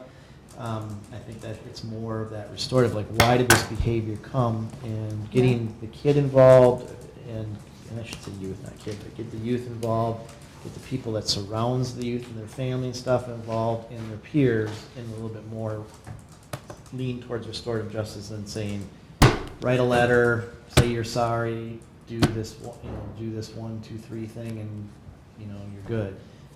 Get to the core to why that behavior is there, and if you can get them started, I think the Briar Patch approach and the good approach, if you can get to that core early, then maybe it doesn't lead to adult. Yeah, I agree with the restorative justice circles. I'm just trying to figure out if that's where it's appropriate to send municipal ordinance violations. And is that what Monona is doing? I have no idea. That's Okay, good. I just Save hear- that it question just- for. okay. Save that question because they're not even in this yet. This is the talks, and they're getting grants and whatnot. So. So is that something that the school district would pay for, or just Monona? I have no. I think Monona would be he was making it sound like the court system of Monona would be overseeing, not necessarily just, what we do here in the village. So you might not need to have as much help from us. So that's how I read it. That's why I want to have him come and give a little bit more of a. Or still like our community to have the service. Oh, it will. No, it's not. Community. They're not pulling the service out of our Oh, community. okay. With the addition of then funding, they wouldn't need as much is Oh, basically okay. what I'm getting at. Oh, okay. And he's probably not saying, please don't pull all of it until we know for sure, Well, but let's get him in here and talk, and, yeah, no, we would still have. or it's possible that they could use the funds for, if not all for just what they use them for now in our community, there could be other services that we could be provided or something as well. So yeah, that'd be great to hear from them. Yeah, no, they're a great program, they really are, excellent program. As far as the report, we've had 44 referrals this year, and I think he said last year around this time frame it was like 48 or something like that, so we're almost right in line with whatever it was, but. So, did you guys have any questions on any of those, or? The reports, okay. Just the one question I had, maybe it's a question for Jay, but I see some of the ages as 18. I mean, do they try to keep it as minors, or does it go into 18 and adulthood? Because There was just one that, curious. there were a couple that were 18, and I think their offense was when they were Cited still. when they were 17. Got it. Yeah, All right. I believe that. And then there was, Katie had mentioned she saw, I wanted to say a 12-year-old or something. Mhm. So one of the questions was, how young do they go? And it does start at 12 years. Okay, thanks. Is one of the cutoffs if they're still in high school? I thought I remember him saying Could be that, yeah, so as long as they're part of the school district, that's why they get it could be they were 18 and they have that violation too. I'm curious in general, have we talked with our municipal judge on how, is it a he now? Yeah, I think it's- how he handles these and what he uses as criteria for, because they won't even get to peer court until the judge says, why don't you try peer so court? he's the one I'm that just refers curious, them. do we have those conversations with the municipal judge? We're in the yes, in general, but there is some clarification of what is eligible to be sent, Yeah. Mm-hmm. and that has been an area of discussion. And Continue. that was like 2 or 3 years ago that got put into the contract in terms of some limitations on what can be sent, and I think this is a good time to revisit that, and particularly, I mean, if they're gonna be able to offer more services or different services, then one thing I would like to see is specificity in the contract as to what can and can't be. Right, right now it kind of feels a little wild. The number of cases, yeah, Just that he the- refers over. The variety and from a, just curious from a village perspective, is it you, Lisa, that sits up here with them? Or is it Deb? No, it's actually, Cindy Clerk. Pickford. They have their own clerk, so it's nobody Yep. from the village She shared that's between here. the town and Well, the village. Oh, Cindy is the village okay, the employee, clerk. but she's the clerk of court. So a lot of those questions, you know, and I think Briar Patch will see whoever gets referred to them, that's the thing. Sure. And it'd be interesting to find out from, to look at the reports from the other communities and see what are some of the violations and stuff being sent to their peer court compared to ours. Yeah. I can check that out. And do you think that it would be okay to invite the judge to this meeting that Briar Patch attends? I don't have any idea how we operate with our judge, what our appropriate relationship I guess is. it'd be, at some point, yes, I don't know if this is the right time or not, but I mean, you know, I think that. He doesn't have to come with the Briar Patch one, I don't think. Like, it's just in my experience with peer court and that process, the judge explains to the kid what what to expect. So I would hate for there to be a miscommunication, all of a sudden they're going to restorative justice, but the kid thought they Well, were that coming was, here. that was the meeting from July, when they kind of sprung it on Mark, who was our judge, that you know, they're going to go to this, and it was it was a longer meeting, and it was Oh, I see, so somewhat they've already intense. told Yeah. him about it. Got it. Yeah, no, he Does knows. he come to the peer court meetings?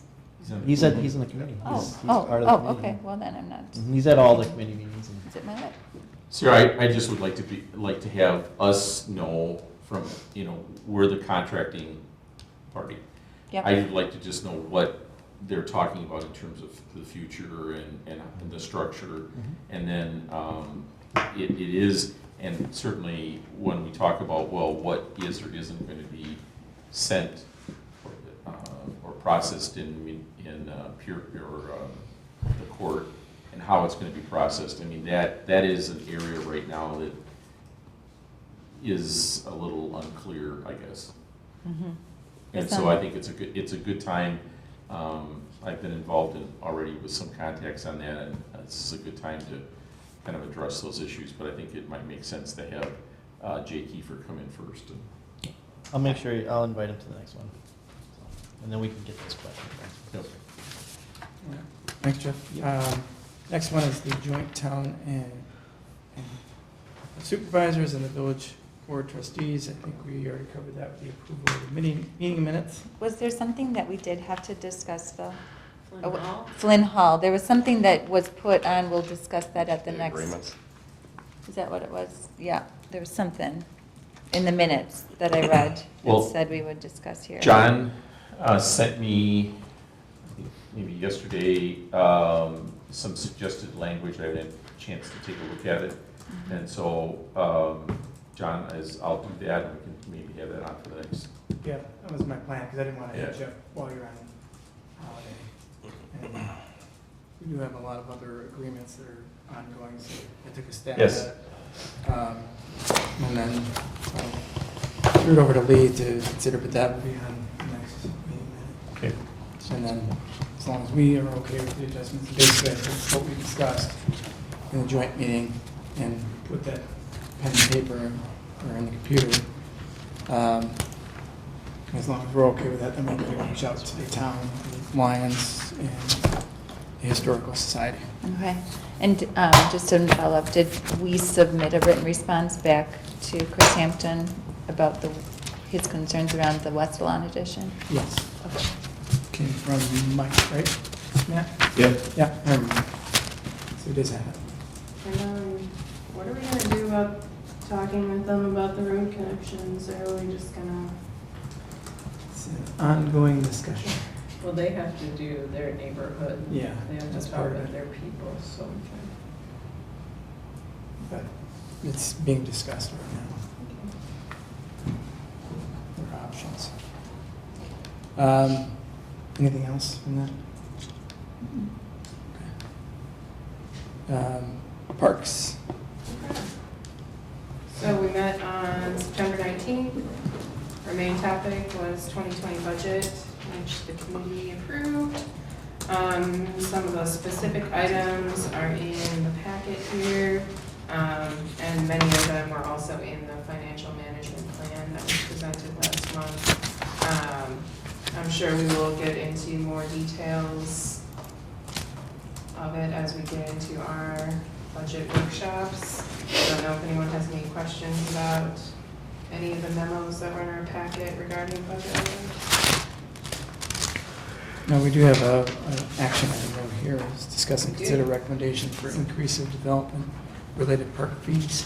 So that is a little bit of a separate, because that wasn't part of this last meeting, because the Parks Committee talked about the fee structure for new developments at a different meeting, and then staff continued to follow up on that, comparing different municipalities. So a few months ago, the committee talked about the fee structure regarding parks and development, and per the subdivision ordinance, a developer either dictates or dedicates the required amount of land or pays the fee in lieu of, or some combination. So the committee looked at modifying the fee in lieu of parkland dedication. And in addition, we also looked at, there's two parts of the park improvement fees after that. One part is paid by the developer at the time of the phase of the development, and then the other portion is paid by the builder or homeowner at time of the building permits pulled. So there's kind of three parts to the parks fee structure. And we are, if you look at the table, following significantly behind other communities in all of those categories. I think, and the committee discussed, that it really puts us at a disadvantage for actually putting things in parks for those developments. So that is the main reason why we wanted to consider that increase, and why we're recommending it to the board. I mean, if you look at the numbers, we're just not even in the same ballpark as some And of this our would get neighbors. us a bit closer in the middle. Yeah, we're looking to be kind of in that mid-range, so we'd be able to provide some more amenities to people in new developments. So. I think it's kind of a no-brainer that Yeah, kind of is. Sean, anything to add to this? No, I think Heidi hit it. The most important thing is being able to put something in a park that's dedicated to us. we hear a lot of our residents, that's what they want. Yeah.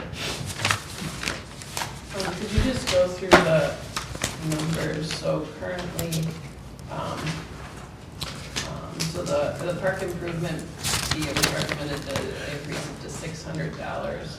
And is that currently at $257 then? If I read that correctly. It's after the 512, is that? Yes. Yeah, so if you look at the park development improvement fees, half of the $512 is paid by the developer, and then half is paid by when the building permit is taken out.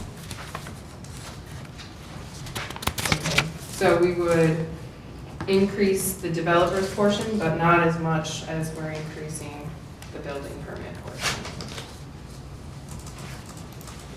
Well, I'm just looking, I'm sorry, I'm looking at the staff report. And so, it was recommended on July 18th to increase the improvement fee to $600.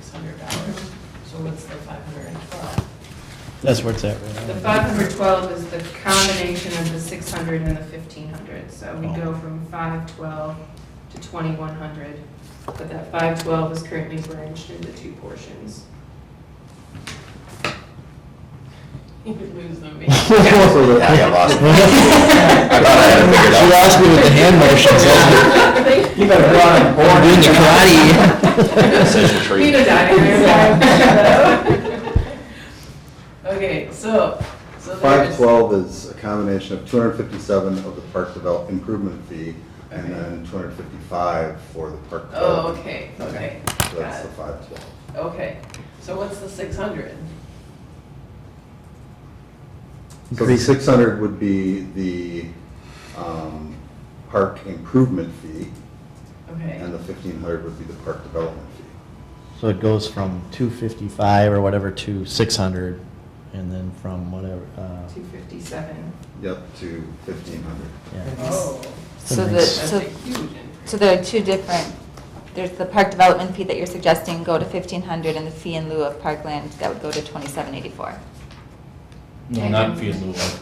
Oh. That's a separate, that's another different thing. Okay, so- Oh, that's not in the. And this just highlights how far. That's the behind stuff we that's are. at the, end when they pull the permit and everything's pulled, and the Mhm. homeowner is responsible for most of that, right? I thought the Well- fee in lieu was if we didn't, if they Yeah, paid that's- us instead of giving us land. No? But So I that might is be off separate. topic. That is Okay. separate. Yep, That's so- not what we're talking about tonight. So with the, so the park improvement fee, that money would go towards improving our current parks? Or, and the park development fee technically goes towards new parks? Is that the, in theory? Are those, Or is it that a just- different fund, or how? The payment in, the fee in lieu of parkland is the undesignated. Can be So used meaning it could be used anywhere in the village. The park development fee and park improvement fees need to be used for that specific development. And as I read the ordinance, the fee in lieu of land is they have to offer something to us that we don't find acceptable for us to vote it as a group, correct?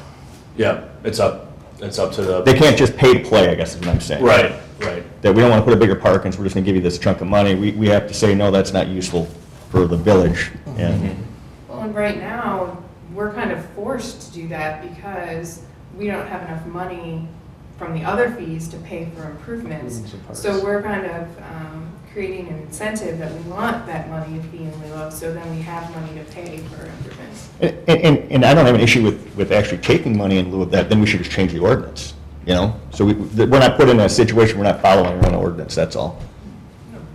It I just don't have an gives issue the- with smaller parks or anything like that, it's just following what we've got listed in our, It just gives the committee and ultimately the board the option to either accept the land or turn it down and take money in lieu of. yeah. So, So.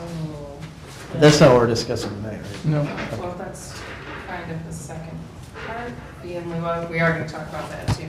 Right, but the first thing is we wanted to talk about, unless I'm reading that wrong, the increasing of the, No, we can talk about all of it, right? Well, first, the improvement and development. fee. yes. So. To $600. So then, is this graph what we're at currently, the 512? That is the 55 and 57, so that would go to 2,100. So that would put us the second highest then, right? Between Wanakee and DeForest? That would put us at the second highest. That's, I, As opposed I to the don't second think, lowest. right. I don't think the committee would be opposed to modifications to that. That was just what they recommended, changing it to. Well, we're in, like, at least, like with Monona, they don't really have any new parks to be developed because they're landlocked. Whereas we have lots of area yet and parks that could happen, lots of development. So I don't think it's necessarily unreasonable to be one of the higher ones, especially since we've been low for so long. Any concern from development perspective, Matt or Aaron? So the question would be, when do we want it to take effect? Yeah, that would be one of the questions, or is this a phased approach too, because it's such a significant increase? I don't know. I'm just all Craig thinking- Frank's gonna have to pay fees, am I calling him tomorrow to say, oh, by the way? oh, did we mention we were Like gonna raise around this? longer. Yeah. Well, that is one reason why the committee suggested the $600 park improvement fee, because that's the portion the developer pays So when they do a phase of, let's say, 20 houses in their first phase, they would pay 20 houses times 600. Instead of splitting that 2,100 right down the middle, you're kind of pushing some of the costs to the. Craig Frank's project is kind of different because he's kind of Yes. doing it all at once. So building permit kind of happens when. Not that it would change any decision, but I think maybe putting a date that it would take effect, at least to provide some notice to developers that it's going to Yes. change on this date instead of changing instantly. As much as some may want it to change instantly, it's probably to at least provide some notice. Yeah. You guys could decide what that is, but Do you think January 1st is too much time or too little, or it's not that far away now? Logical date. that allows the current development cycle to, Started anyway. So each year it does get adjusted on January 1st, just by a little bit. Mhm. And when was the last time, like, it was changed, if ever, or increased, do you know? About 2015, I think we bumped our, I can't remember which one went up, to, It's one of the 250-ish ones Yeah. was like 80 something. yeah. The question I have is if developments are already approved, are they grandfathered in under the old scale? What they agreed to? Was that in the developer's agreement then? Well, the language in the developer agreement says at the beginning that whatever ordinances are in effect at the time a phase is approved, it would be the ordinance. So let's say you started your development on January 1st, 2019, and then you wanted to do this, you're going to do phase 2 in 2020 or 2021. And that's what the current developer agreement says. So like Houston, they don't have a phase yet, just their site plan is approved, right? Hamburg. Yes, Hamburg, sorry, they just. Yeah, they don't have a development agreement yet, right? Or do they? No, but I mean, we already have the broad draft of it done because it's, I took the Fourth Amendment, and then now it's gonna be the Fifth Amendment, but then what changes really in the agreement itself are the engineering and some of the planning aspects of it. But there's no phases to that. The Hamburg's 5th edition, or is the 5th edition? there will be, but Right, it it doesn't. hasn't happened yet, Right. so, got it. So the idea is that, and that has been a battle at certain times, developers didn't want that in there, but we've always argued that, well, okay, you get approved this date, but then if federal law changes or state law changes or whatever, then whenever you're going to proceed with a new phase, then the new law affects it. That makes sense.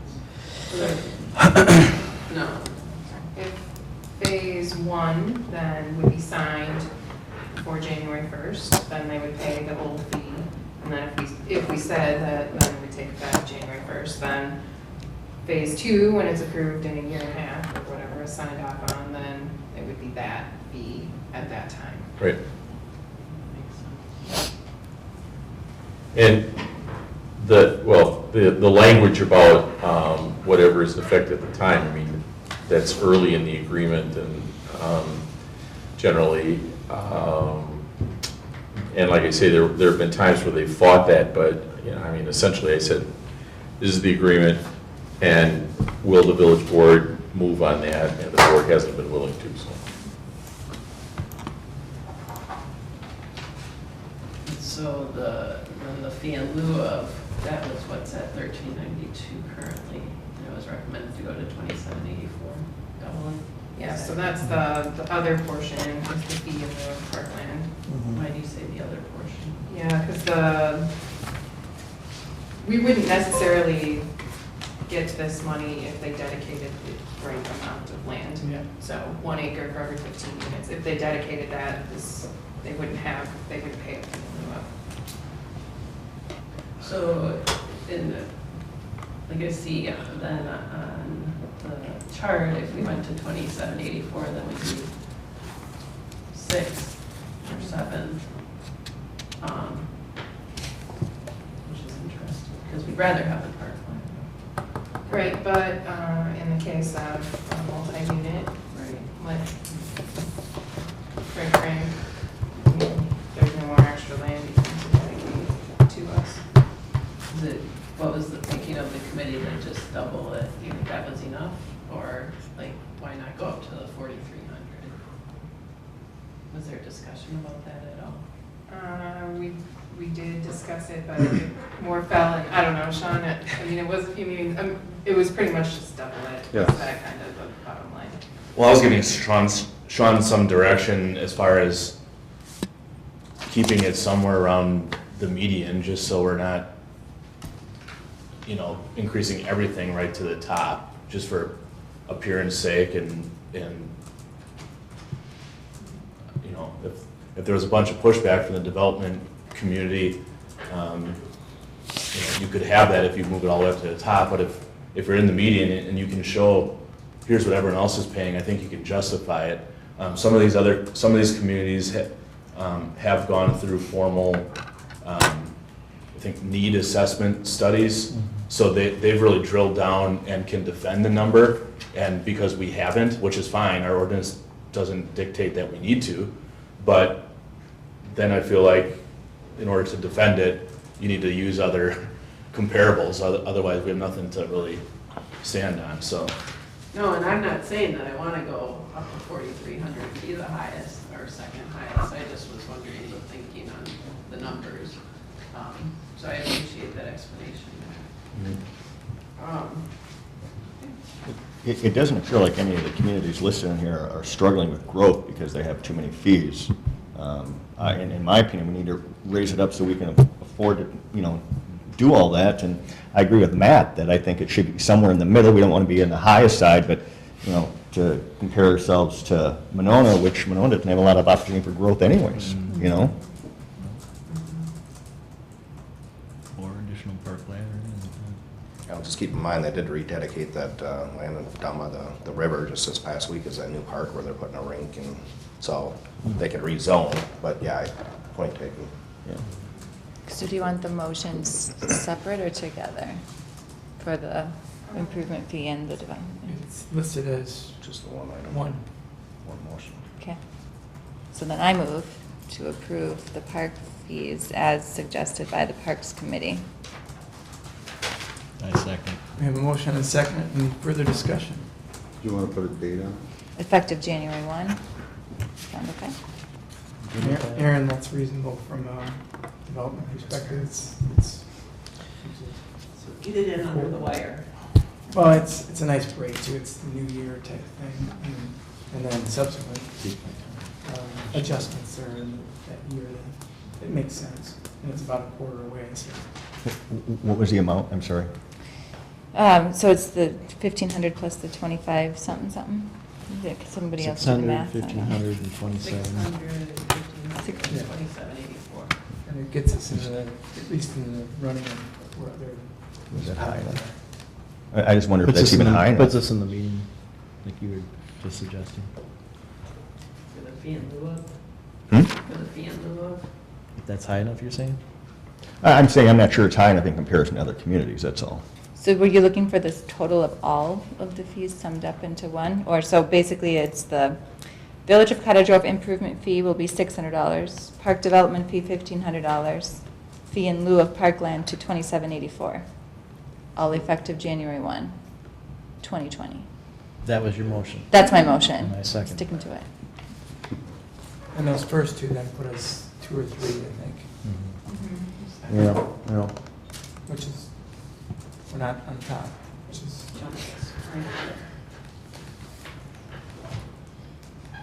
Well, I think it shows that our community is all in for parks then too. Mhm. I'm surprised. And I'm more interested in making sure we have the money to be able to put stuff in those parks. Mhm. Yeah, because the people that are going to live in that new neighborhood are the people that are going to use the park in that neighborhood, so it makes sense for them. And they benefit from having that higher fee. as a resident, you know? And again, I look at Wanakee, and the parking improvement fees is the highest, and there's all kinds of construction going on in Wanakee. I'm not saying we should be that high, but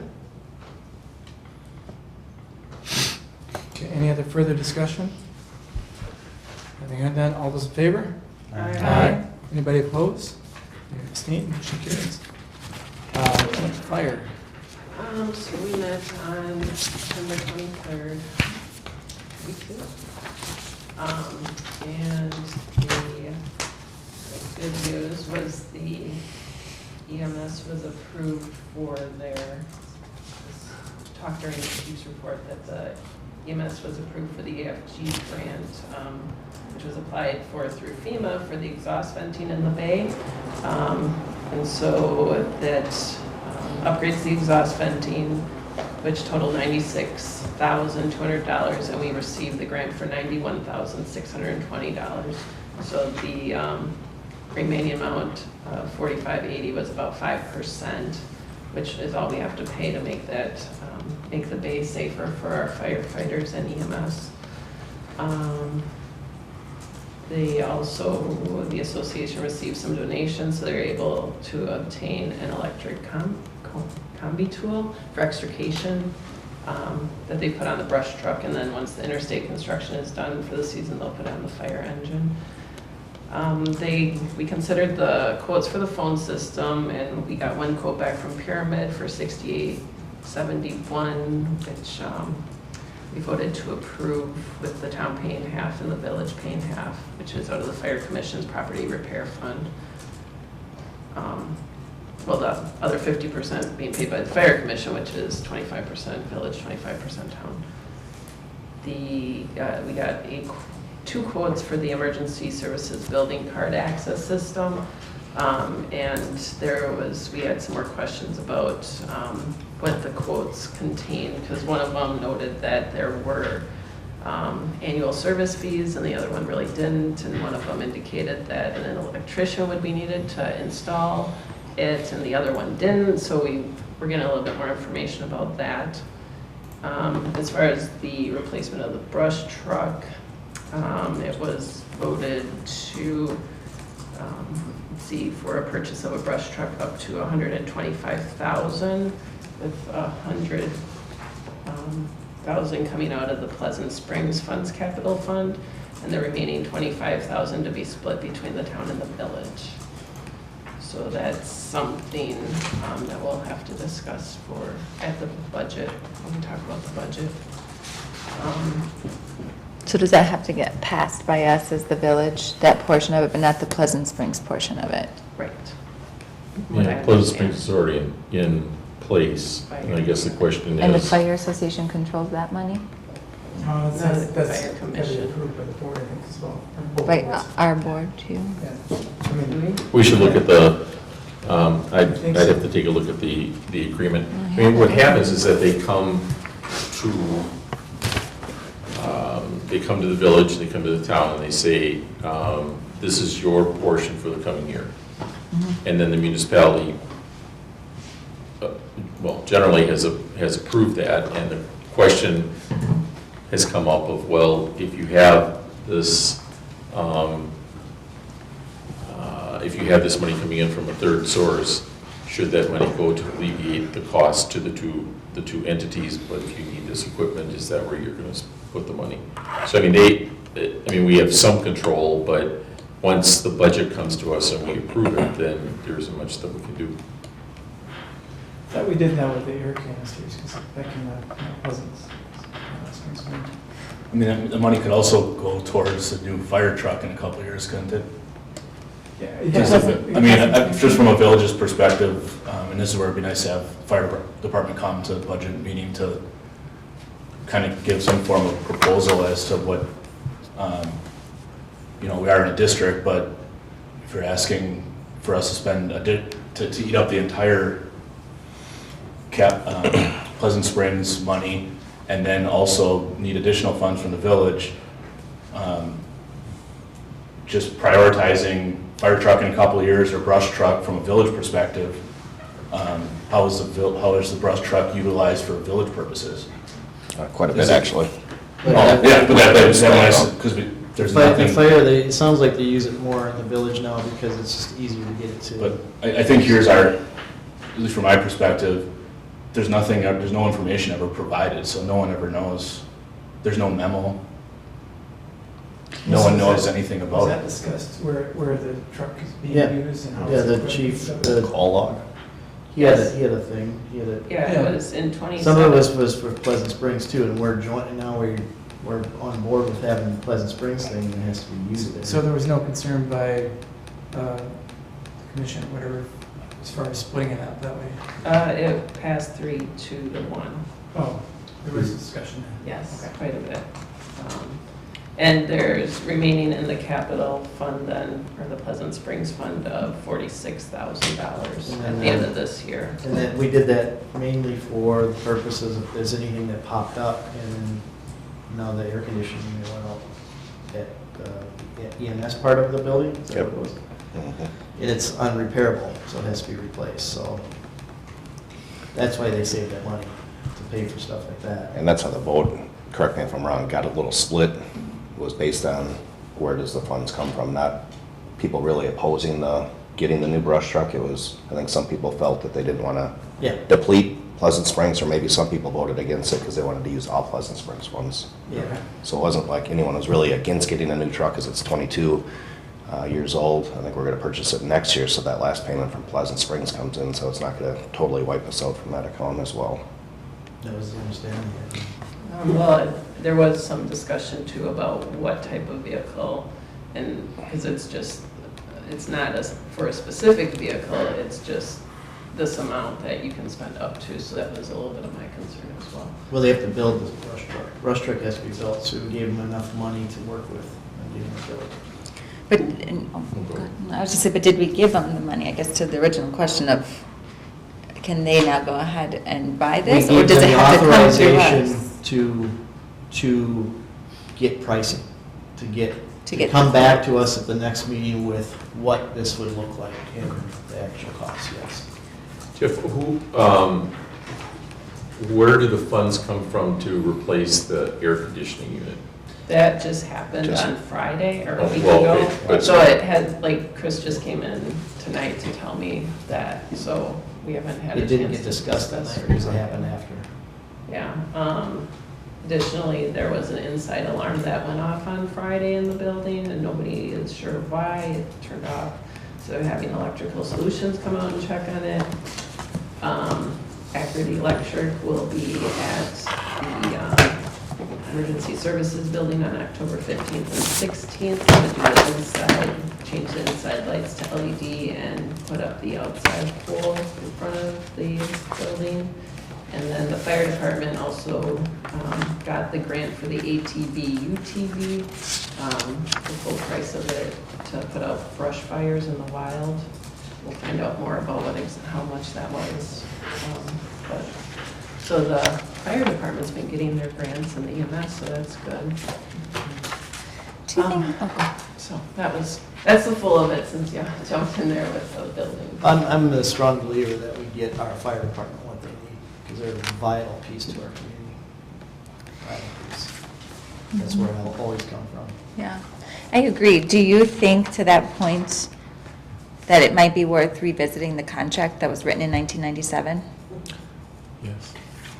Always. There's like 3 different versions. It started in 97, and then it seems like Yeah. every time we update it, we don't consolidate the one document into Well, one. It's And so just- that, right. 'cause In fact, Very when John was the chair of the committee, we talked about that and trying to paste everything together. I think it would be well worth our while to try to pull all that stuff together in one place.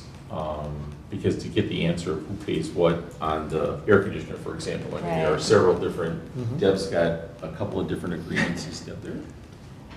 That she has to check and, what fund does it come from? And so I think trying to consolidate it would make a lot of sense. Well, and now that the village and town will be sharing the brush truck as well, I Mhm. think that's a good reason to revisit the. Yeah, because there's a lot of stuff in here about ownership of equipment and Yeah. who pays for what, and, Right. talks about, it literally says, specialized equipment unique to the nature of services provided to the village, such as fire hydrants. And then it talks about specialized equipment unique to the nature and services provided to the town, such as tank trucks and brush trucks. So, I mean, it's, the language in And here actually, doesn't that was help brought up, us. and I think correct me if I'm wrong, but I think the response was, now that we have Pleasant Springs, it's on you too, or something. I Yeah. got that feeling, it's like, I got the idea that it was, that we had to do something because now we're part of, we're in this Pleasant Springs agreement, and now that it belongs to both of us, and we can't use, you're not gonna just use our equipment, you gotta be part of, you gotta have ownership. Jeff, I'm trying to follow, who can't use our equipment? No, What- if we didn't, If we didn't help pay if we for didn't it. have the tenders and the brush truck, we would have never gotten the Pleasant Springs agreement. Yes, we wouldn't have been able to get it. So And now it's- therefore, that's why we have to join in with the brush truck. Is there a way we can assign this, kind of rewriting, or at least combining, or, I mean, everybody. Giving operate direction under to the same staff to- contract, or Well, what can we do? I'm probably most familiar with all of those contracts. But realistically, with the developer agreements that are going on, that would be something that if I got it done before the end of the year, that would be. Surprise? And I just also noticed that if we do have the appetite to consider rewriting it, or right now, our out clause on this contract is not, Is what? it's worthless, frankly. All three entities have to agree, so if we get to the point, as we continue to grow, whatever happens, I just feel like we're really boxed in with this, and I think it really worked well for the 1990s, and however we've updated it since then, but I'd really like us to. Yeah, we haven't. I mean, it's just been kind of a piecemeal type thing, and that all three. All Yeah, I don't three. think that- The fire department, Okay. the fire group, the town and the Volunteers. village, those three have to all agree on Okay. severability, and there's no ifs, ands, or buts around it when I read it. Go.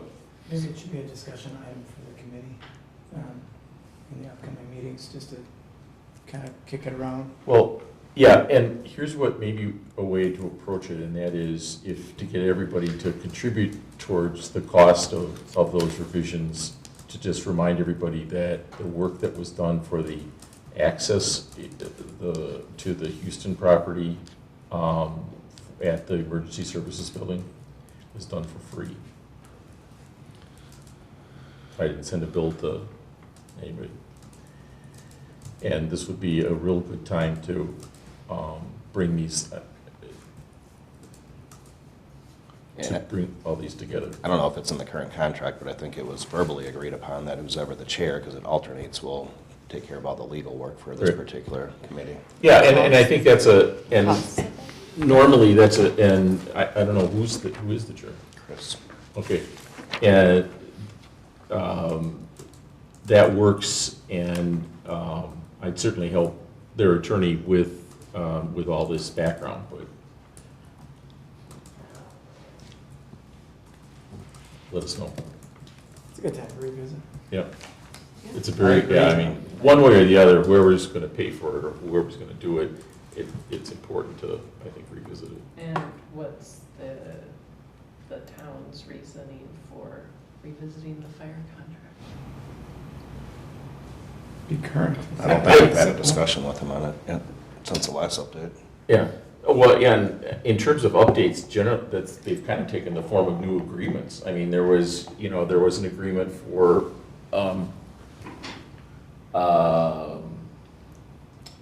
repairing the area at the fire department, right? Is there some type of, Emergency services building? yeah, right.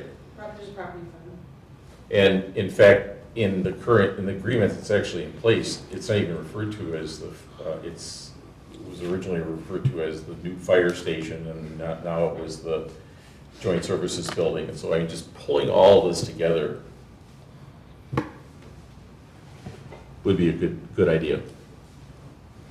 Great. So where is it? So you're gonna take it to the next joint meeting? Is that what Yeah, you're gonna which is do? on November 25th at 6:30 at the EMS building.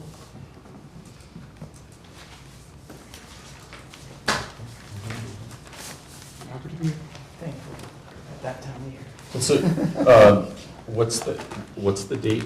November 25th, little pre-Thanksgiving meeting. I was gonna say. That was for We're Christmas. all available then, it worked Yeah, out. that's good. Who's bringing the turkey? Is there any way you think we could suggest that we would support a brush truck if they would support some road connections? Ooh. I don't know. No, not too late. Because otherwise the brush truck can't get through. Does have to be approved I like by how you the think, board, Sarah. doesn't it? All right, good thoughts. Moving on then to Law Enforcement Committee. Essentially, bulk of that was really talking about the 2020 proposed budget. And then there were certainly some updates from Chief and then the various reports. Sarah, John, anything else? I think that's. Just the one item of note for the 2020 budget request was for the wellness program that I think the police department has offered up to all village employees. They've also identified some space for a fitness room in their building up there. With the majority of this, it's basically incentive. You can't make it mandatory for the officers to enroll, but it's mind, body, and spirit. It's a really good program that Chief Labor researched and laid out for us. And a majority of the costs associated with that is part of an federal asset forfeiture fund that the police department shared in with an arrest that was made earlier this year. How's the space looking like? Should we include something like that, or would we in our facility study? Is there enough space for what you need to do, or? Yeah, there's plenty of space in there. Yeah, and it's not going to take a lot to transform it into what would be needed for the village. I was really happy to see the fitness wellness program in there. I think it's a great idea, and really appreciative that you're bringing it to our community and to our police department. And then all the village employees Yeah, hopefully it's for us. getting involved. Yes. What about board members? Oh, Come these on the staff? truck. How Yeah, many, these staff. how many village staff do we have? Or department Full-time? heads? Full-time? Yeah. 30, Okay. 32? So you're the only part-time guy here? Dang it. That's I'm just kidding. Oh, Take that rough off. I was crowd. trying to think of a good comeback, but. Yeah, we'll get you later. Sorry, go ahead, ask me to do something then. We didn't hear anything. Then we covered Plan Commission already, NADVIG, landfill. See it? Plan Oh, commission? wait. Yeah, we did. There was the car stuff on the plan commission? Yeah. Oh, I'm sorry, yes. I skipped right over this one. Yeah, we went over the credit frame. What's the car So stuff? Ferris Auto Oh, is not oh, in compliant with their conditional use permit, and there's been concern raised by the neighbors. Aaron took this on and provided some feedback to them, and kind of sketched out even an appropriate plan to address this, presented it to the commission. Yeah. Working with Yeah. the owners now to kind of figure out what that might be, because they do need to move on and address this issue and this concern. Sounds like they've started talking to paving companies. Yeah, and I've already noticed some arrangements, and it looks like things are getting cleaned up a little bit, even with the existing thing. But Aaron laid out kind of a site plan almost. It was pretty well, and I then, have your and, picture. yeah. Ah. He's got it framed. Is it on the fridge? Yeah. It was It's on the a very nice fridge. picture. It was very- Dad brought something home for the fridge. And then the committee suggested maybe a phased approach, addressing the cars and things like that. And then they've already been talking about updating their building, make some changes there as well, because business continues to grow. for them. So I think as long as they keep moving in the right direction, we should be in good shape. I don't know. They were very appreciative of the suggestions and Aaron's help with it, so, I mean, it was, They were originally leasing the property, now they own it, so they're in a better position to actually make some improvements. yeah, I mean, it's kind of Wanna nice stay how on they the started out small and just a repair, and they've kind of grown into the sales and bought the property, and basically they have people come from out of our community to have their vehicles They are very repaired, and well. then the vehicle dies on, when they pull it in, so, so they have to fix it. So do you think that the improvements they're talking about will address some of the concerns that You are know, made by residents? there's a large kind of grassy area in the back that they could utilize better if they pave some of it, put a privacy fence around it. So most of the cars that they have on site would be in that enclosed area and not visible. And there has to be a public hearing, so the Yeah. residents will get, Would be a and change they'll- to the commission district. yeah, so they'll also get notified if they're within 400 feet. So we'll hear more about this then. Yeah, this is just a preliminary discussion. That was the extent of it. I think Aaron Send them in the took it right to next direction. level. It was a good discussion. Great, thank you. Anything else on plan? Okay. All right, Nantvig. All right, so I've got a lot of stuff to cover. I'll try to do it quick. We met on October 3rd. Originally, the meeting was supposed to be the 23rd, but it got moved to the 3rd at 6 p.m. And it was primarily just centered around looking at all the monitoring results that came in from Strand. I think in July was the monitoring. And I had sent or asked Lisa to put in the packet that especially the groundwater exceedance report, so you had an idea of some of the testings that came up from the groundwater. And then if you really want to see the report to the extent there is a copy in the office here, if you know how to read it, you're brilliant, because I know both John and I were looking at it going, there's a lot of dots and all this stuff, but it just shows that everything is pretty well normal. Just a few points that I wanted to make or point out, that the gas vents that are out there do get monitored monthly, and the gas probes are monitored quarterly. And the person from Strand that came to present all this, Tina Siebold, had covered quite a bit with us. That there was a few things like well number 2 that is out there isn't really reading properly. It really showed that the methane, because you want to see some methane, and that the methane levels were a little bit higher on that, and it could be that the fact that the fan wasn't going around right, or wasn't moving at all, and Chris Hampton was going to go out there and take a look at it and try to figure out what was going on. As far as methane monitoring, gas probe is normal, gas 2 was showing no methane, oxygen was good, no methane.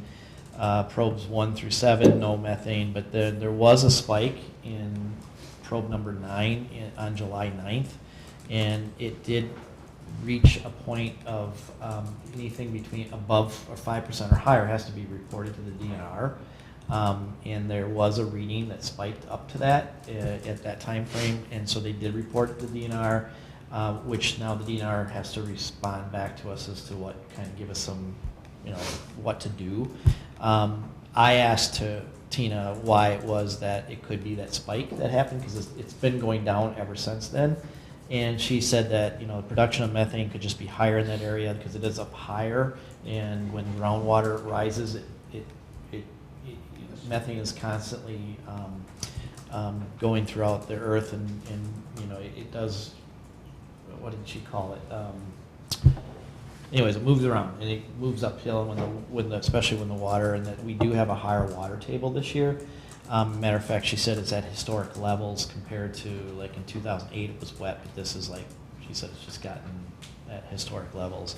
As far as groundwater goes, the groundwater is good. There are VOCs that are showing. Chlorides are found, which is common.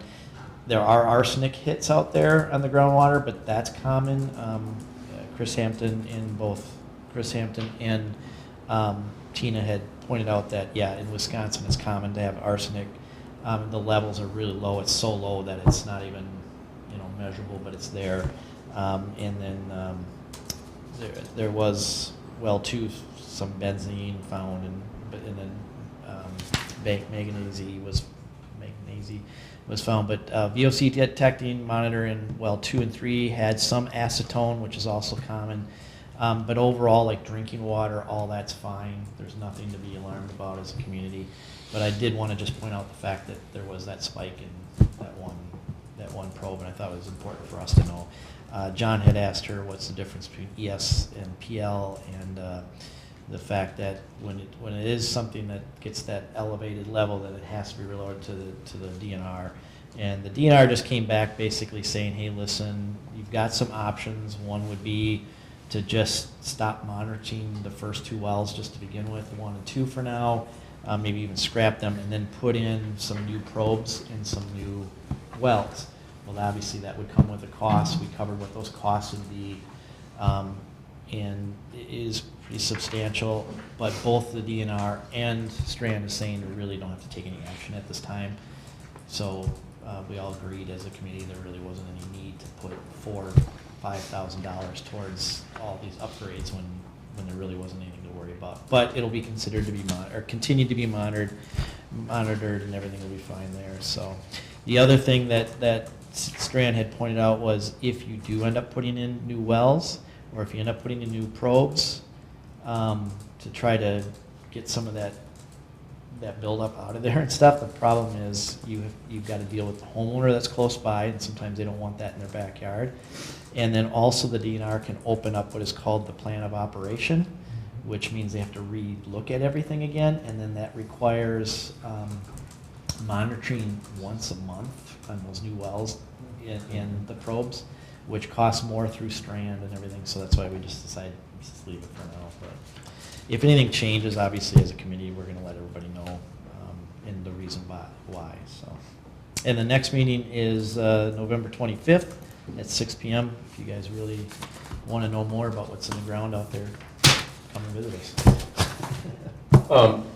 In honor of Jeff's record-breaking report in terms of probably longer than many of those meetings have 5 pages of minute notes. But that committee came about via a lawsuit between the village and the town, where the town sued the village, claiming that the village had dumped in that dump and that it's built on, and that's why there are those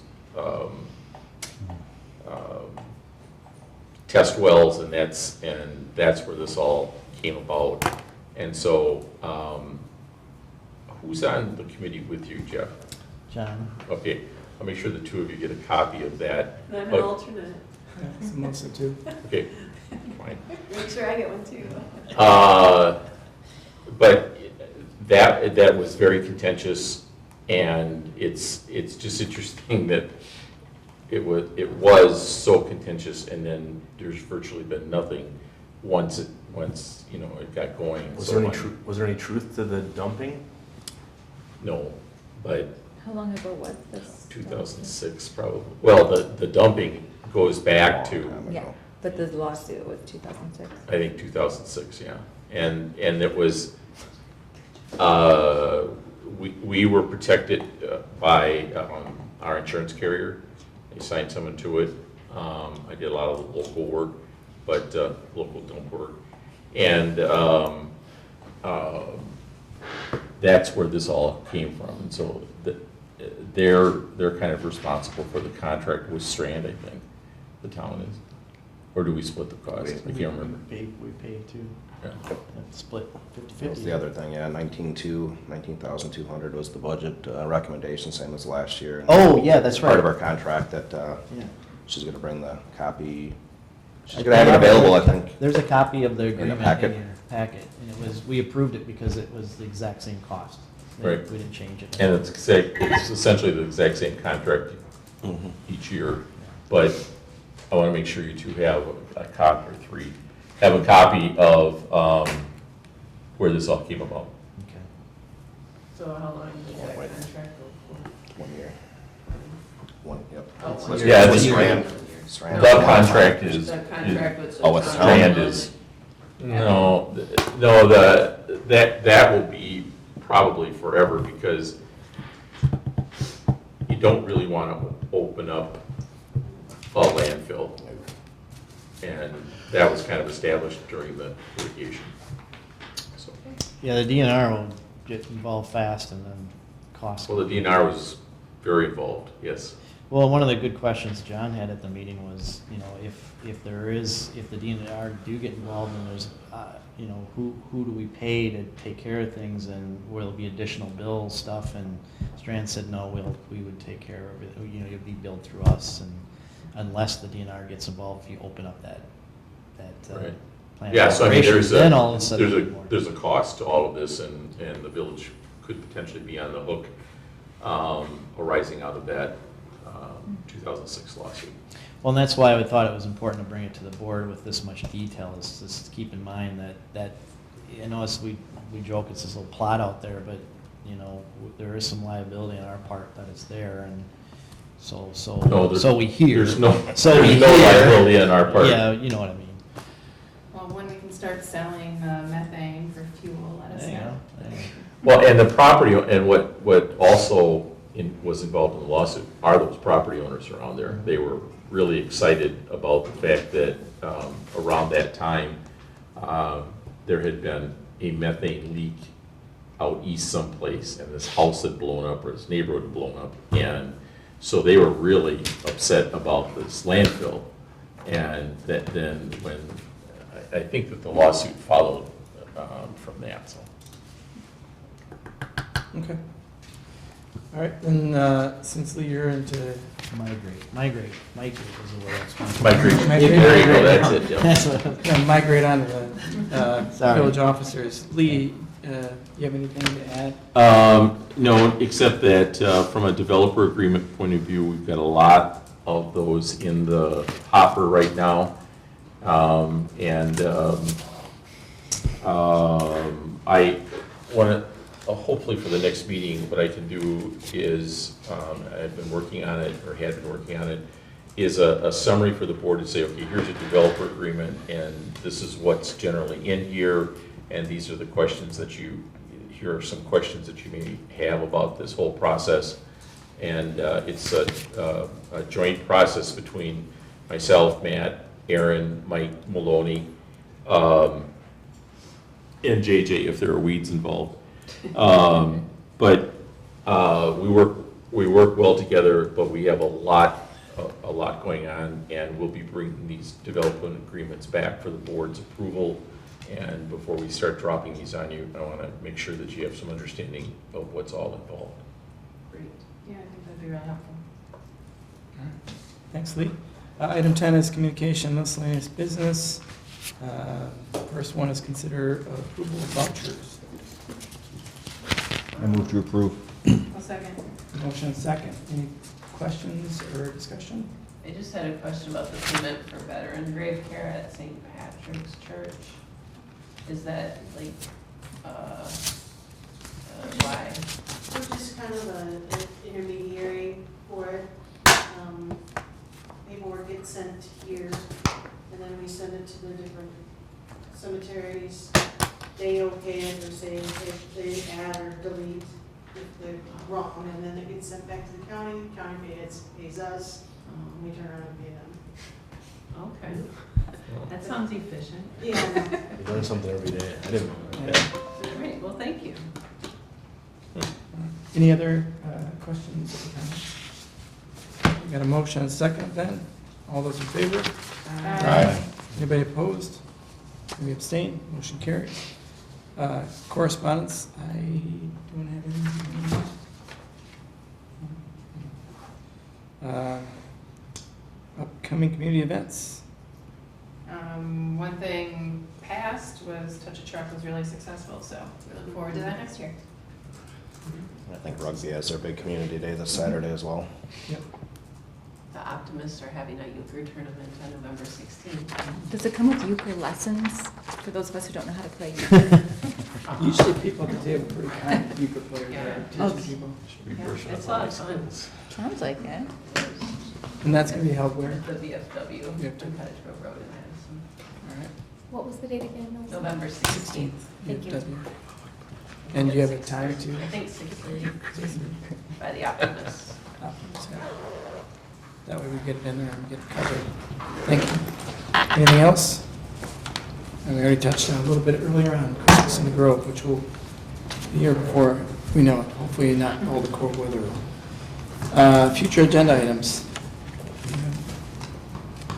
The usual suspects, but This is the joint meeting with Plan Commission, yeah, So- that's on the 21st. Next meeting. Yeah. This month. I'm gonna be inviting Briar Patch too.